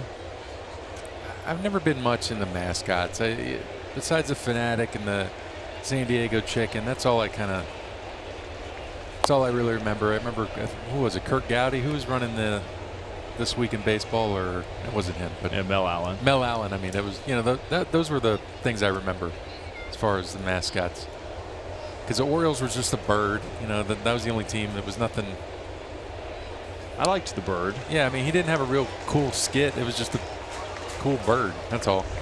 Like the Fanatic is super entertaining. Yeah. A lot of people think Mr. Met's number 2 on the list. All right.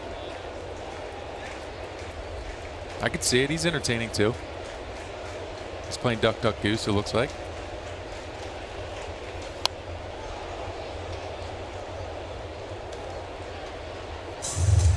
Uh-oh. Sending somebody out. Cards fan. Yeah, can't wear that in here. No, he's like, no, I'm serious. Get out. Uh-oh. Now I think we must have some rain. I think all these people are made out of sugar or something. Yeah, it's not a downpour. Okay, maybe it is. Cameras can be deceiving. As mass 30,000 people sprint toward the parking lot.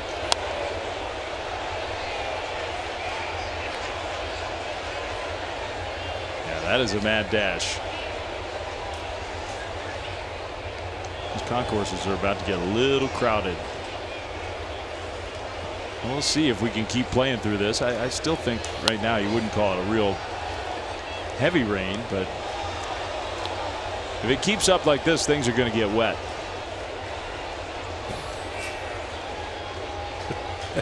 It's the only one they had in the car. Umbrellas with little umbrellas on them. Clever. It's like a coffee table book about coffee tables. Strike 3 to Crawford. Giants go down in order.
Jewish Heritage Night at the ballpark. Special event package, a Jewish Heritage theme Giants beanie, admission to a pregame party, ticket to see the Giants and the D-backs. That is the final game of that 3-game series. sfgiants.com/special events, the place to go for tickets. Always a highlight on the special event calendar. We got a lot of those coming up on the upcoming homestand. The rain is already slowed down. Everybody who rushed for the concourses, I think you can start to come back. Here's a pop-up on the first pitch in the bottom of the 6th. Longoria with room. 1 pitch, 1 out for Casey Kelly. You pulled out the app. You're like Dwayne and Mike and John, where you have about 4 different weather apps on your phone that you like to check periodically. It said 9 minutes. I don't know if it's still going, what we got, but if it's raining at all, it's barely raining. are you more frustrated as a fan that you run all the way up to the concourse to go back down now to your wet seat? Or are you happy if you were just going to go ahead and stick it out and got a little wet? You get wet, but the seat stays dry, or you stay dry and the seat gets wet. Yeah, what's the better situation there? I feel like I'd want a dry seat. I think there's an argument for that. I haven't spent a lot of time thinking about that. Well, though. you're in a cozy booth all the time. You're doing the right thing. You just do that. You get the best seat in the house most of the time. I do. Not every time. Not every time, no. They don't want to give you too much. On the ground to short. 2 down. Well, my time with you is coming to an end. No. Part of that is Casey Kelly. That is true. I mean, he is just mowing through the Mets, even when he's given up. He gave up the home run to Bautista. That's the only base runner he's allowed since the 2nd inning. He's given up 2 home runs tonight. And the other 2 runs that he allowed were not earned to his record. Yeah, that error looms large right now. This is not Noah Syndergaard at the plate. This is Jose Reyes pinch hitting. So Syndergaard goes 6. And the Giants get him out of the game. The Mets will be going to the bullpen. There's Drew Smith.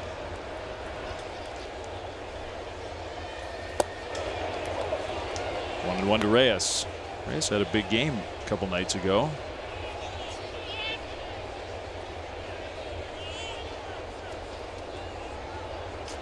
And by a couple nights ago, I mean last night, where he tripled and scored a run. 1-2. He also made a heck of a defensive play in a spot where the Giants hit a smash. If he hadn't fielded it, they would have scored another run. Might have changed the whole game. 2-2 to Reyes. Syndergaard, 6 innings, 5 hits, 2 runs. And he threw 101 pitches. He and the Mets lead 4-2. 2-2 is looped down the left field line. That's going to be another hit for Jose Reyes. See if he tests Slater. Oh, fumble. Wet baseball, maybe? Yeah, I think so. Tried to make the quick exchange. You see it just kind of rolling to the corner. It's already got a little side spin on it. Does a nice job cutting it off, but you're right, just right there in the exchange. Wet ball. It's all right, still 2 away, though. Good effort. I think Slater's got a pretty good throwing arm. He does. He definitely does. I love the way he plays the outfield. He'll run through a wall for you, and that's, as a pitcher, you appreciate that. Now Jack Reinheimer, who's actually the 9th place hit of the pitcher's spot when Syndergaard on the mound, the 8th spot in the order. Pitch number 87 from Casey Kelly. Reinheimer has a hit and a run. Kelly's up 3rd next inning. I would imagine gets out here, you'd send him back out, but who knows. That one is hit high down the left field line. I think the wind is trying to hold that one, blowing against the grain there, and Slater came over. I think the wind was pushing that back towards Slater. It hadn't totally stopped raining yet.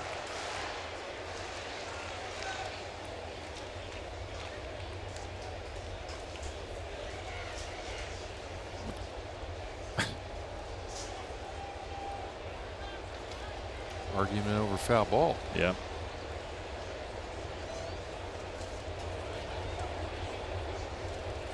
That one to center. Fairly deep. Duggar all the way onto the track for the catch. So John will come back over to TV. Join Javi. I'll head back over to the radio side. Slater will lead off 4-2 Mets.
Your local Toyota dealer, and you look at it right there, the unearned runs in the 2nd inning are kind of what jumps out for the Mets, but Casey Kelly matching Noah Syndergaard got him out of the game now, just giving up those 2 solo shots beyond that. But Joe Panik looks to be finding his stroke. And when it's time for a change, think Speedy Oil Change and Auto Service, your trusted oil change, tune-up, and brake experts. And taking over now for the Mets, Mr. Drew Smith coming on for the 11th time. You look at the numbers there, about a hit an inning. Opponent batting average being .273. More of a strike thrower kind of guy. Fastball, big breaking ball, occasional slider and change, but he likes to throw sinkers. Slater Leads off against him and takes low. Ball one. John Miller back with Javier Lopez. Dave Fleming moving down the hall to the radio booth. That is my fault, John. I totally apologize. No. I got locked in. You were on a roll, man. I don't know. I was in a zone right there. Wow. What just happened? That was impressive.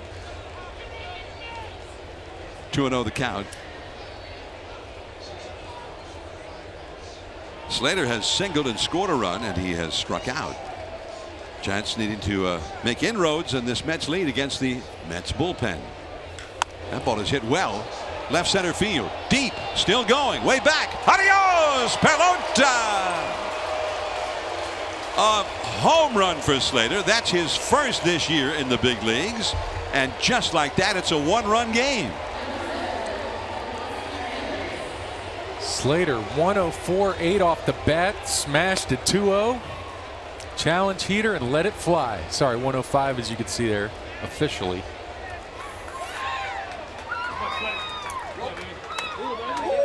Well, he's looking one pitch, one spot challenge heater, and he just crushed it.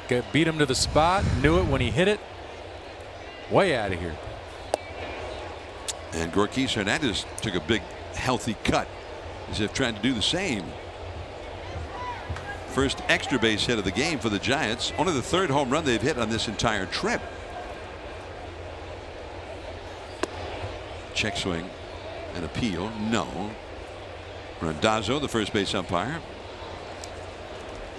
Slater sending a message. Hey, I want to play a little more. Nice job.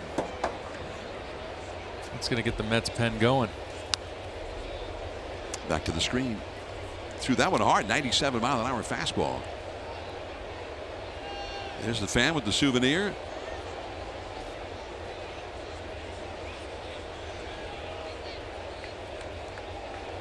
Alan Hansen has come out on deck for the Giants with the pitcher due up next.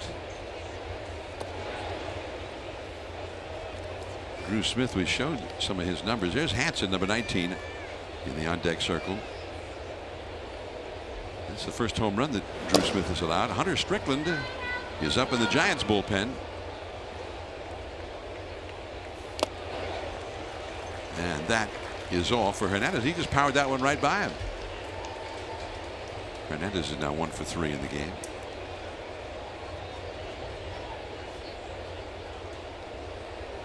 Now Hansen has been pulled back into the dugout. He's the Giants' only left-handed hitter. They're going to go with Chase Darno instead.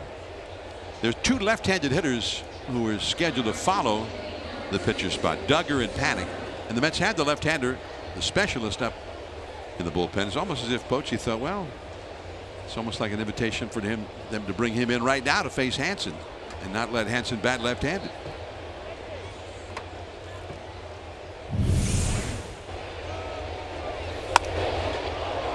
Oh, the sound. Look at the numbers there. There it is, no doubt. That was the Finnerty section a few nights ago. Could add a souvenir. So here's Darno. Strike one called.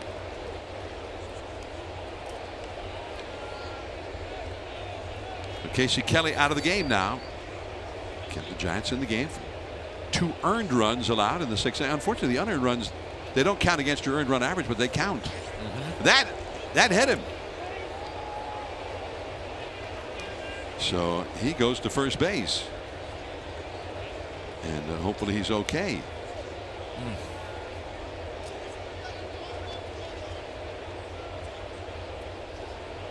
Give some of the paraphernalia to the bat boy. Always worry about those fastballs up and in when dealing with those hands. Catches the backhand, it looks like. Yep, top hand. Or the bottom hand, I should say.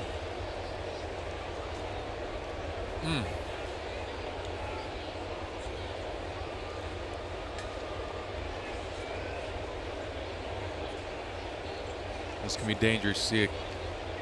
Got Longoria earlier this year with that. Steven Duggar, the leadoff man. That's just a classic pitcher move. I hit you to get on base, and I'm going to throw over and make you dive back with the hand that hurts. That's a standard pitcher practice. And that bit of insight comes from a longtime member of the pitching fraternity. Pops the bunt up. Wow. So Duggar with one out, bunting for a base hit. And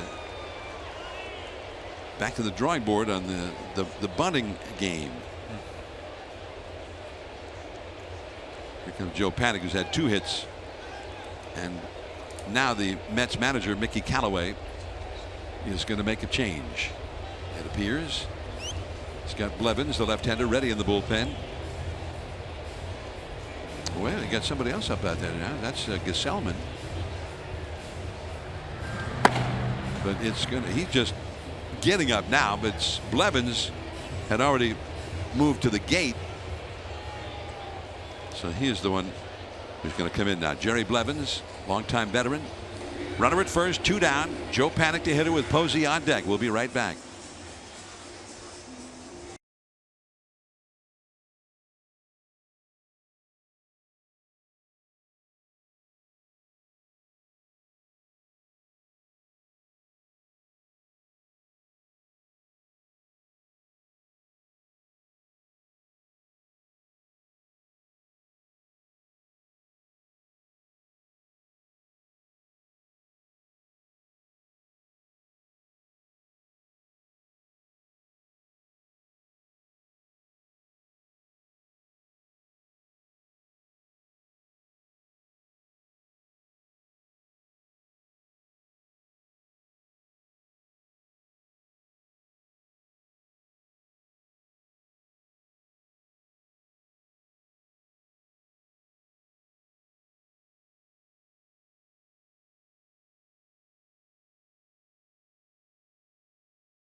By the authority of the San Francisco Giants, may not be reproduced or retransmitted in any form, and the accounts and descriptions of this game may not be disseminated without the express written consent of the San Francisco Giants Baseball Club, LLC.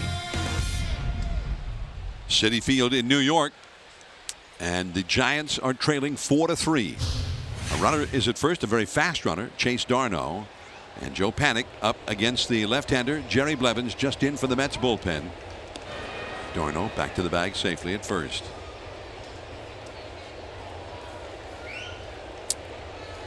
Blevins coming on for the 51st time. Made an appearance Monday night through a scoreless inning. And it's the same stuff that we saw. You're going to see fastball right around 90, big curveball, low 70s, and occasional cutter, mid 80s. Darno. Tactically, this would be a great spot to get a stolen base, to get into scoring position.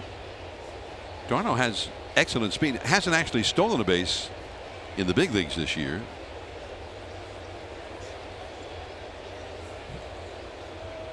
Out of the slide step, and a called strike to Joe Panik.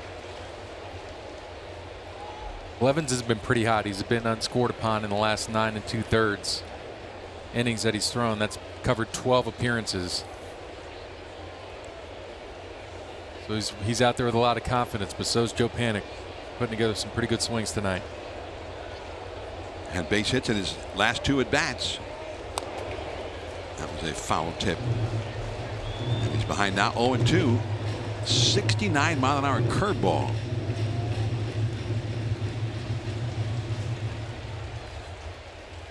Joe Panik back home from Hopewell Junction. You wouldn't think they'd have a town outside of New York City called Hopewell Junction. A town of about 3,000 people.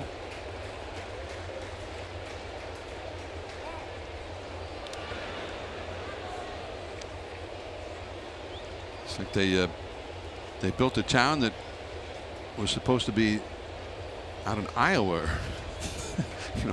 in South Carolina or something, and stuck at a couple hours drive from New York City.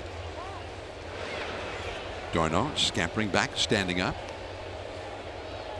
Dominic Smith, number 22, the first baseman, on the bag with him.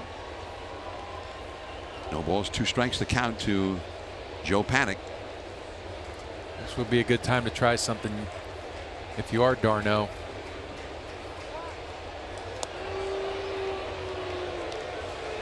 They always tell you no pitcher picks off 4 times in a row. 3's the most you're going to get. Really? That's just, I think it's just stuck in everyone's head as a pitcher. You're like, all right, you hear the boo birds, you hear everything else going on. So if you go on first motion, now's the time to go. Yeah, because it's going to be a breaking ball in the dirt.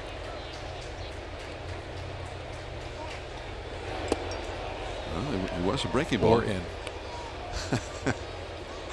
What was it supposed to be in? Is that what he was intending to do? He's trying to bounce it for sure, but nobody ever picks over 4 times in a row.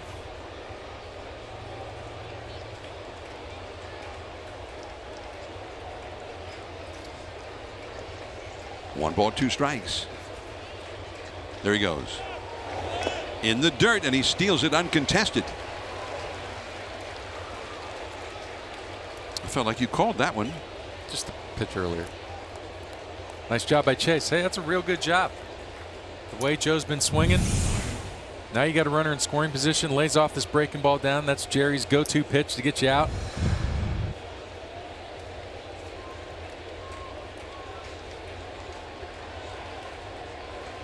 I don't think there's any rain falling any longer. And way off the outside. Another great take. 3-2. Buster Posey on deck. Gesellman's ready in the pen. You got to imagine this is it for Blevins. So he's probably going to throw him another breaking ball, another chase pitch.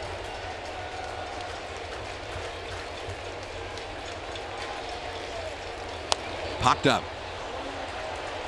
Frazier in foul ground. And the inning is over. The Giants do get a run to make it a 1-run game. A home run by Austin Slater. Boom. Tell it bye-bye, baby, as Russ Hodges used to say. 4-3. Giants down by a run as we go to the last of the 7th.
Sports Bay Area is brought to you by Southwest Airlines. Low fares, no hidden fees. That's transparency. By Heffernan Insurance Brokers. Insurance and financial services for you and your business. Visit hefins.com. By Xfinity. X1 will change the way you experience TV. And by Cresco, your #1 choice for tool and equipment rental with 19 stores to serve you in Northern California. The Giants in New York, and they trail the Mets 4-3, trying to effect a late inning comeback here. They got 1 run back in the first half of the 7th. Now to the last half we go, and Strickland in from the bullpen when it's time for a change. Think Speedy Oil Change and Auto Service, your trusted oil change, tune-up, and brake experts. And coming off for the 37th time, last pitched on Sunday in Cincinnati, and he's just trying to get back. The velocity's not what we're kind of used to seeing out of him. He was probably topping about 94 miles an hour, but every outing he's getting stronger. Slider, fastball, occasional split change. Trying to keep it a one-run game. Jose Bautista shows bunt with the Giants infield backed up, and he took a called strike. He hit a home run, a long one too, his last time up. That right now, that home run is the difference in the game. His homer made it 4-2. It's now 4-3. And the curveball, strike 2. Jeff McNeil is on deck.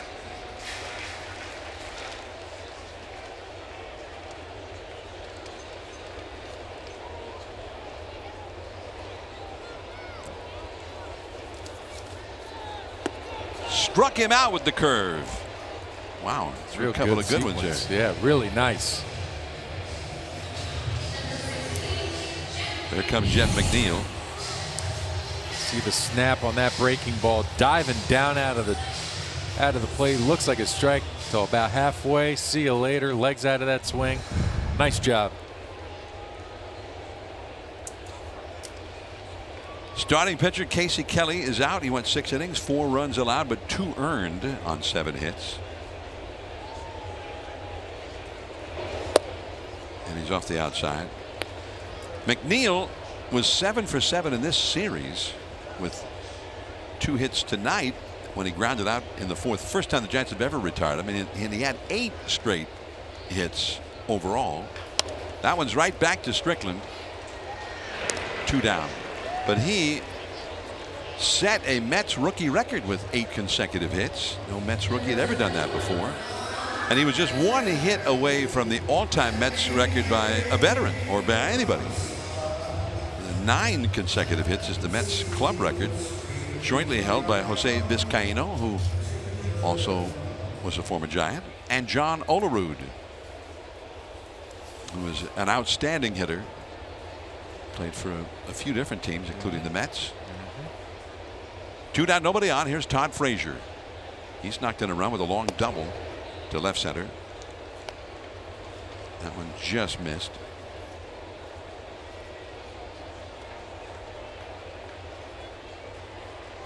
Giants down by a run, 4-3. Mets. That one dropped in there neatly. 78 miles an hour for a called strike.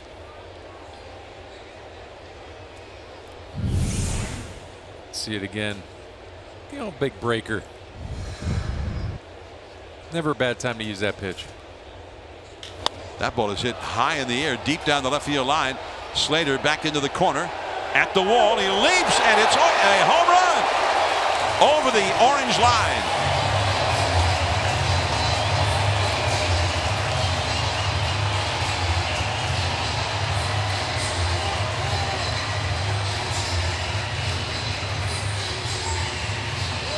And the Mets are back ahead by 2.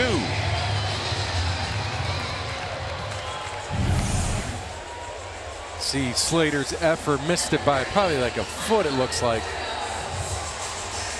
Oh. Great effort. As a fastball just kind of leaked back over the middle of the plate. Credit Frazier, put a good swing on it and got just enough to get it out of the yard. 3rd home run of the game for the Mets. Here is Conforto. Strike 1. Selman is back up in the Mets bullpen. We may well see him to start the 8th inning.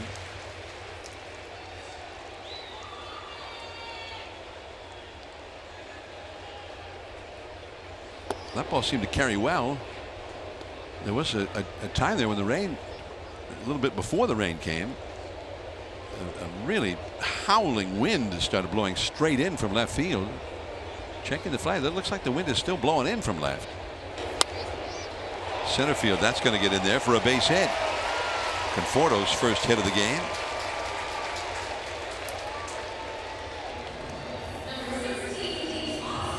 Got just enough backspin to get it out of here.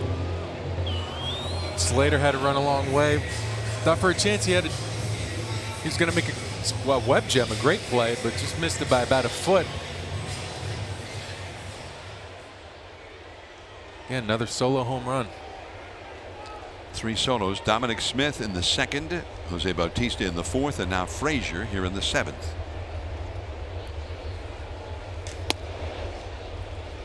One ball to no strikes to Austin Jackson. 92 mile or 93 mile an hour fastball.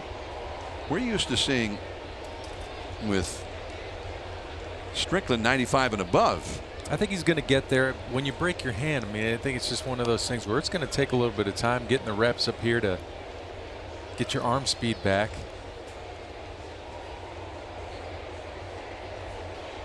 But the breaking ball has been nice. The equipment's there. It's just a matter of getting it where you want it to be, the way he was before the injury. 2-0. Got the first 2 hitters, a strikeout and a comebacker, but then Frazier with a home run, and then Conforto a single to center. Jackson has flied out to right center, grounded to short, and flied out to shallow left center, and a soaring pop up. Duggar calling off panic. Out number 3. The Mets get a big run. Giants still 2 down as we head to the 8th. Posey, Belt, and that man Longoria coming up.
Giants baseball on NBC Sports Bay Area, home of the authentic fan. With Javier Lopez and Dave Fleming, I'm John Miller, Dwayne Kuiper and Mike Krukow on assignment, and we head to the 8th inning. Giants fans are still hanging on.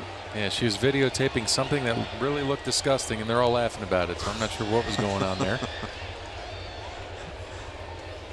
Get a Belt fan. Robert Gesellman in for the bullpen. Buster Posey leads off. That's called a strike. Pitching change here for the Mets when it's time for a change. Think Speedy, oil change and auto service, your trusted oil change, tune-up, and brake experts. Yeah, Gesellman came on Monday night as well. Through 2 scoreless innings. He's got that mid-90s fastball. Big curveball to come off of that, an occasional slider and change, but primarily you're going to get a sinker in mid-90s. And a foul ball, third base side. Gesellman in relief of Blevins, who got the final out of the 7th inning. Threw only 6 pitches while he was in there. He threw 6 pitches and about, what, 10, 12 pickoff throws to first. He did, you're right. More work to first. And then still gave up a steal anyway.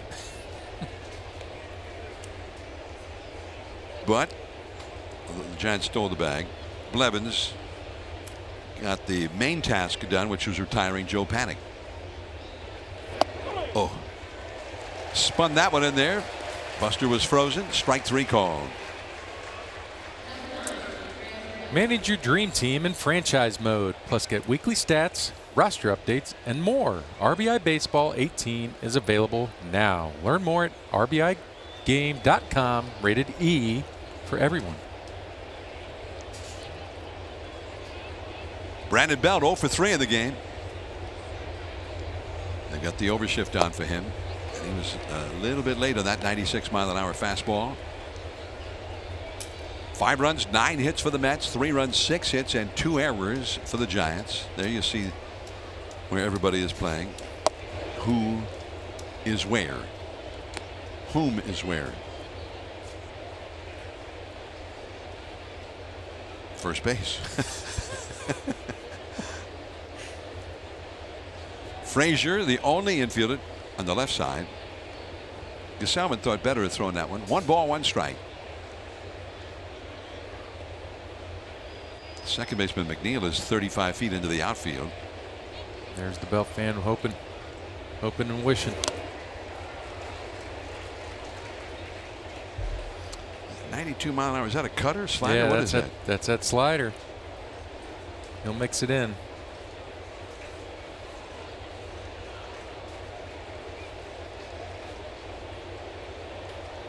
But the primary pitch is the curveball. There it is. And he got a piece of it. Good job to get a piece of that one. 84-mile-an-hour curveball. See that? Yep, just got enough. Evan Longoria on deck. Giants need a man on base to send the possible tying run to the plate. The Belt will not be it. Blows him away at the 96-mile-an-hour heater. 2 consecutive strikeouts for Gesellman. 2 down, nobody on. Day game tomorrow, 10 a.m. television time on NBC Bay Area Sports. 9 o'clock pregame show. Flynn's going to have to get his rest.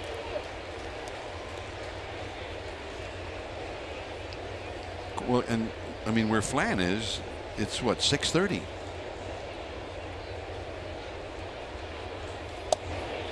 Just off the outside. 1 ball, 1 strike to Longoria, who has struck out, singled, and grounded out. 1 for 3. Brandon Crawford on deck. 2 down, nobody on. Pretty good rip, but Real good swing. straight back. Looks a little frustrated that he didn't. Ball went all the way out almost to shortstop. Frazier's going to pick it up. So it hit the backstop and shot right out onto the infield. So Gesellman ahead of him. A ball and 2 strikes.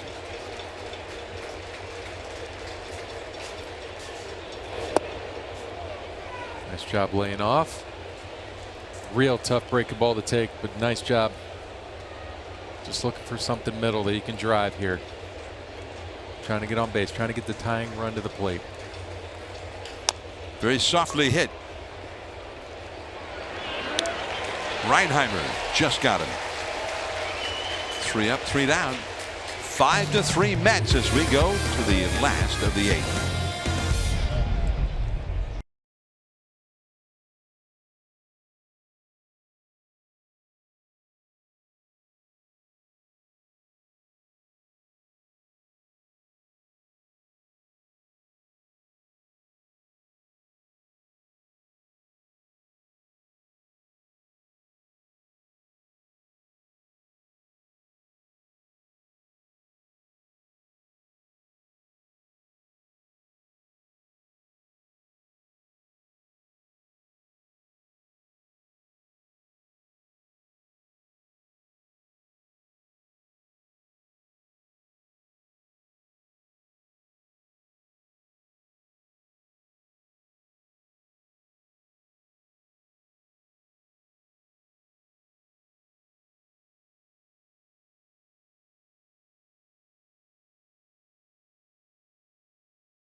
Kelly Johnson and Ray Ratto bring you the best hour of sports talk in the Bay Area. Happy Hour right after Giants post-game live right here on NBC Sports Bay Area. Giants fans hanging in, looking for a dramatic comeback. Hunter Strickland back for his second inning of work. Dominic Smith leads off against him, the rookie first baseman who hit a home run his first time up tonight. One of 3 home runs hit by the Mets in this game. His was a long one. Second deck out there in right field. Although the first 2 of them were big flies. And then Frazier, who hit one in the 7th, just made it over the left field wall and just above the leap of Austin Slater. 3 infielders on the right side of second. Only Longoria remains on the left side here for Dominic Smith. And he has a count of 3-0 now. Smith, he's only 23 years old. He was a first-round draft choice by the Mets 5 years ago. He was the 11th overall player selected in that draft. He's from Southern California. That's a called strike. Got the high strike on the inside. Once it went to 3-0, the Giants had Longoria and Crawford flip-flop. Crawford's at shortstop now. Longoria is on the right side of the infield at the second base position. There's a high drive into right center. Gorkis Hernandez, one away.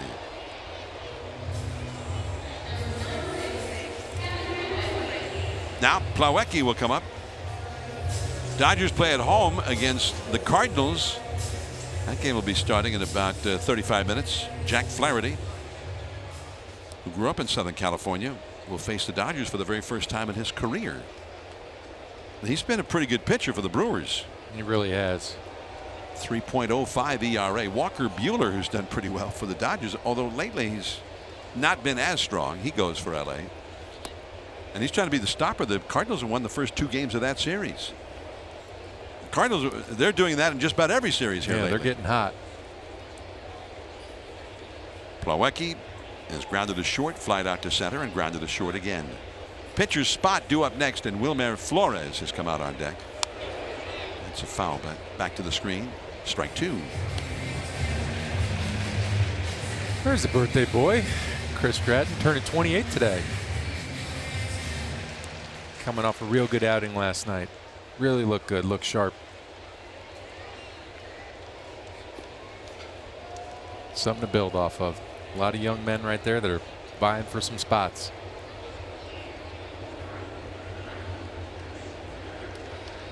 Strickland ahead on the count, 0-2, and very high with the ball.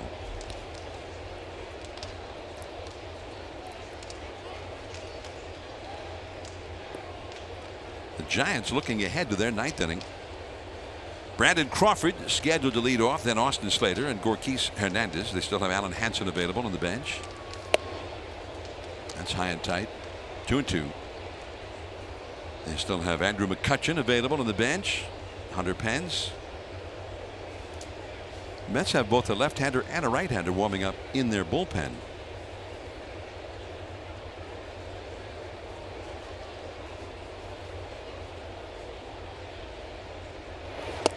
Struck him out.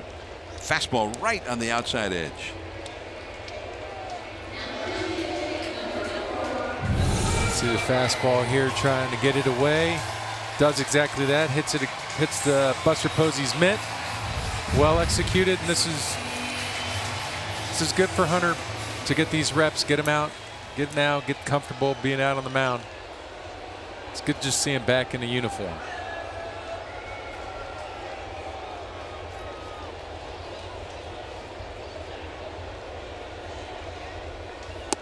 And a curveball for a first pitch strike on the inside to Flores. Could be. I'm wondering if those 2 Mets pitchers are just getting some work in out there. If they're going to, because they've been closing mostly with Gesellman, who's already in the game, and Lugo. You would expect to see Lugo out there if he was going to close. Otherwise, I'm thinking maybe Gesellman may come back for the 9th inning.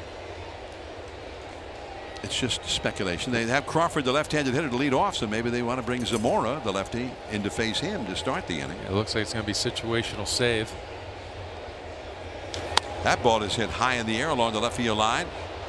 Longoria down the line for it and into the crowd. That spot where the stands angle out right next to the foul line.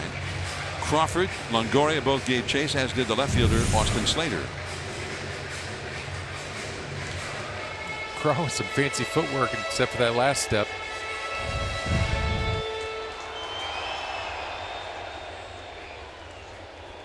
Flores hitting .361 against the Giants. He's not afraid of the orange and black. In his career. Look out. That hit him. Breaking ball too. It's a tough one there.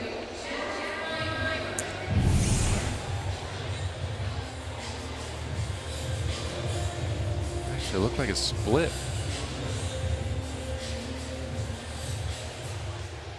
And that back elbow. Either way, he's going first.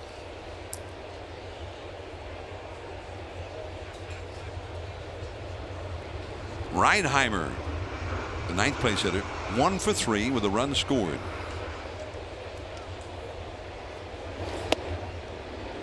That one could have been called a strike right on the outside.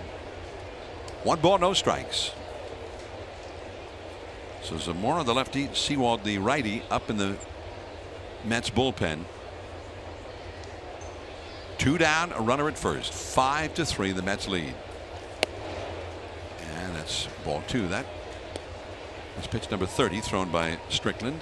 So he may be getting up to his limit, as he's been trying to, as you described it, build back the strength in his arm. Yeah, they're slowly getting Ty Block loose now in the pen. Strick just 1 out away, just trying to get it, finish it up.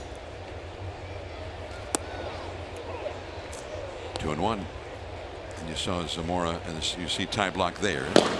Zamora and Sewald, a lefty and a righty, respectively, in the Mets bullpen. Bautista on deck. And the curve is well off the inside. 3-1.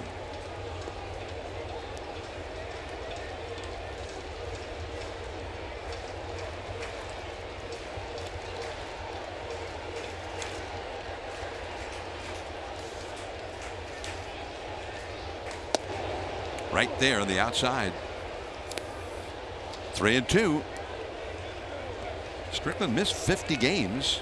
He's on the 60-day disabled list. He made 6 rehab appearances, throwing 5 2/3 innings all told, before being brought back to the majors. And it's a walk. See if Kurt Young just goes and tries to talk to him. You really don't want to use Block here if you don't have to.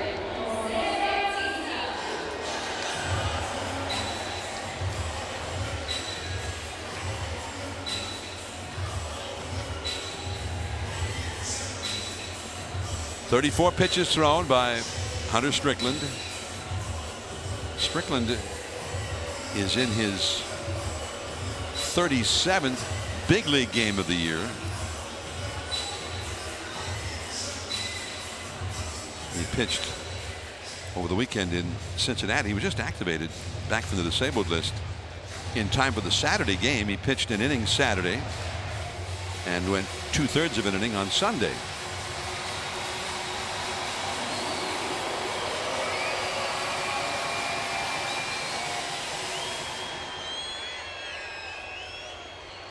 He's stretching out a little bit more here tonight. And I know during the spring they talk about guys stretching it out a little bit. Well, the bullpen's been taxed. There's no question about that. So you need guys to cover some innings and extend some guys when you can. And Strickland's kind of falling into that category to the last couple outings. Just you don't want to put him in too many high leverage spots. He's just been activated. You want to ease him back into that role, and no better way than just go out there and get the reps that you can. Bautista homered in the 4th inning.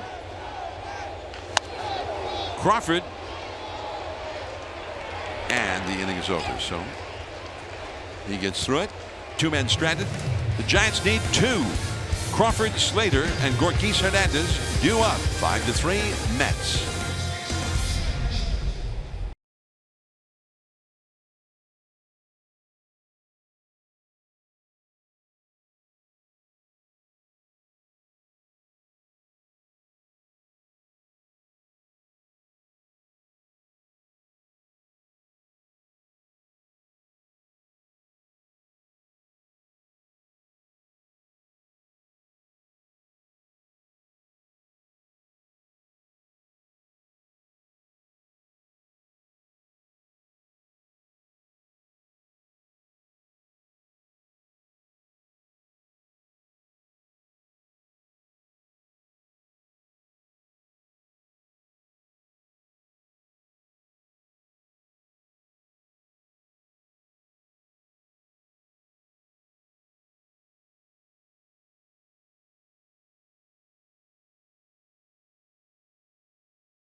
And then the finale of the road trip.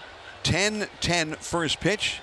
TV time 10 a.m. and an hour-long pregame live starting at 9 a.m. tomorrow morning on NBC Sports Bay Area. Also streaming live on the NBC Sports app. Don't miss anything about the Giants all season long. Follow us on Facebook, Twitter, Instagram, and NBCSportsBayArea.com. Instagram, that's my favorite. Pitching change for the Mets. Daniel Zamora is in to pitch now. Brandon Crawford leads off. This is just as you called it. They're going to match up here. The Giants have a string of right-handed hitters to follow. They got a right-hander getting ready in the bullpen. Zamora in to face Crawford. So the pitching change for the Mets when it's time for a change. Think Speedy Oil Change and Auto Service, your trusted oil change, tune-up, and brake experts. Last time Crawford faced him, he got a base hit off him. He came in and got Monday night's game through a third of an inning, got the strikeout on Belt. But it's just slinging sliders and a fastball. Got the call there. Got the call. Didn't have to be called a strike. 2-1. Crawford seemed a little bit surprised. He got called out on strike 3 back in the 6th inning on an inside pitch that he was thought was off the inside. 2-2 now. Giants need a base runner to send the possible tying run to the plate. Down 5-3. 28,157 the paid crowd here at Citi Field. Crawford fights that one off.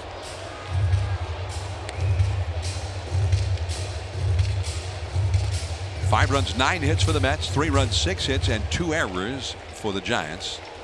And oddly enough, both errors committed by Brandon Crawford in the first 2 innings of this game.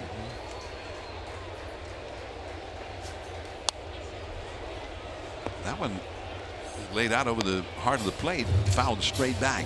A lot of breaking balls in a row. So what do you think his strategy is for facing Crawford here? Well, typical, it's going to be something away. You're going to just try to, if you're ever going to get beat, you want to get beat away. So it's going to be pitches on the outside half this late in the ball game. There, he tried to sneak a fastball by him. He wanted it, gave it the little extra hop, and then Lance Lance Barrett said, hey, saw him turn around and saw that his number was 73. And he was like, I'm not going to give you that call yet. That's all. 3-2. High in the air to left field. Conforto. So Zamora gets the man that he was tasked with getting. And here comes Mickey Callaway, the Mets manager, out.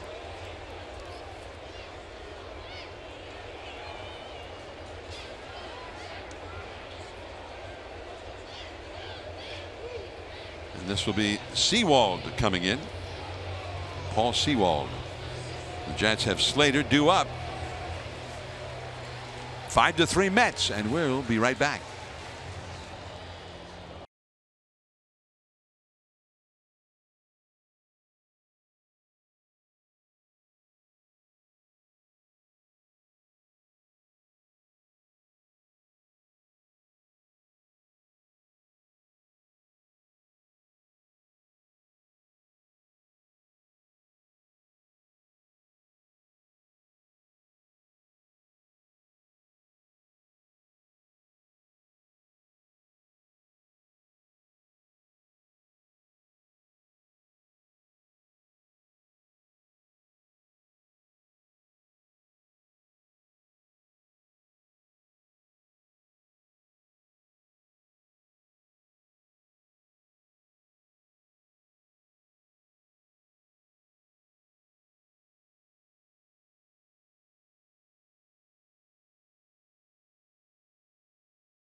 Two outs of life left to them in this game, trailing 5-3.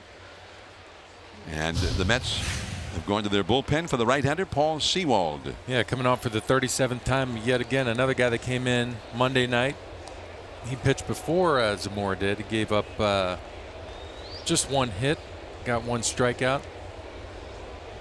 Just going to get a low, lots of sinkers, four-seam fastballs, and a slider coming off of that. With that low sidearm arm action. Sewald went 2/3 of an inning in the 11th inning of that game and gave up one hit. Got the call there. 1 ball, 1 strike. He's one of those guys that can get you a strikeout an inning and get you ground balls.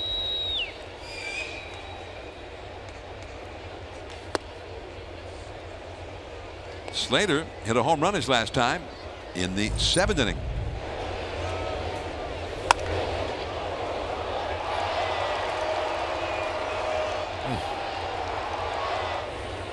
.425 feet was the estimate on StatCast. Off his bat at 105 miles an hour. Pretty impressive home run. There is Alan Hansen on deck. Gorkys Hernandez due up next. Just trying to find a base runner, trying to get the tying run to the plate, especially if it's Alan Hansen. He's got a flair for the dramatic. Fights that one off. 2-2. Mets have Tyler Bachelor, another one of their young pitchers, warming up in the bullpen now.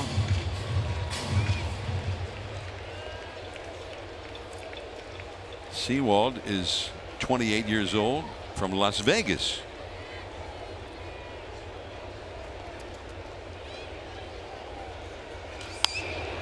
And that is peeled foul off to the right. So the battle continues. There is Bachelor, who ended up getting the loss in the 13th inning on Monday. There's McCutchen in the Giants dugout, helmet on and bat in hand.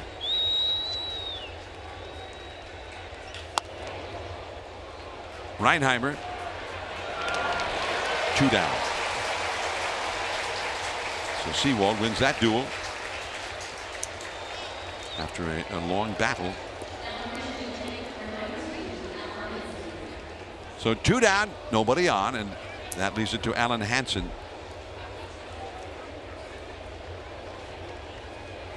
Plawecki going out to talk it over. Probably to remind him that Alan Hansen's ready from jump. Try to execute something. But Hansen trying to find a way to get on from McCutcheon, who's now loosening up. McCutcheon with the pitcher due up after Hansen. He has come out into the on-deck circle. So Hansen, who is hitting .299 as a left-handed batter. There's Kutch. And indeed, going after that first one, fouling it back and out of play.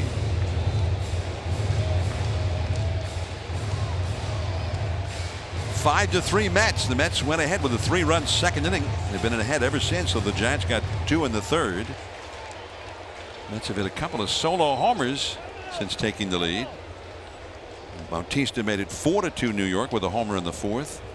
Slater homered in the 7th to make it 4-3, but then Frazier homered in the last of the 7th to make it 5-3. That's the score right now. And that is out of play. So quickly, a no-ball 2-strike count to Alan Hansen. Casey Kelly, there he is. He started the ball game. He got his hoodie on. Went 6, allowed 2 earned runs, 4 total runs. That is hit well down the right field line, but very much foul.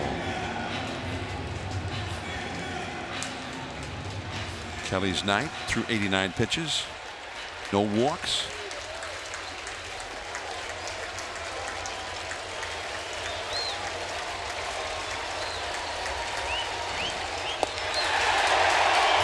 And the Mets make it 2 in a row over the Giants.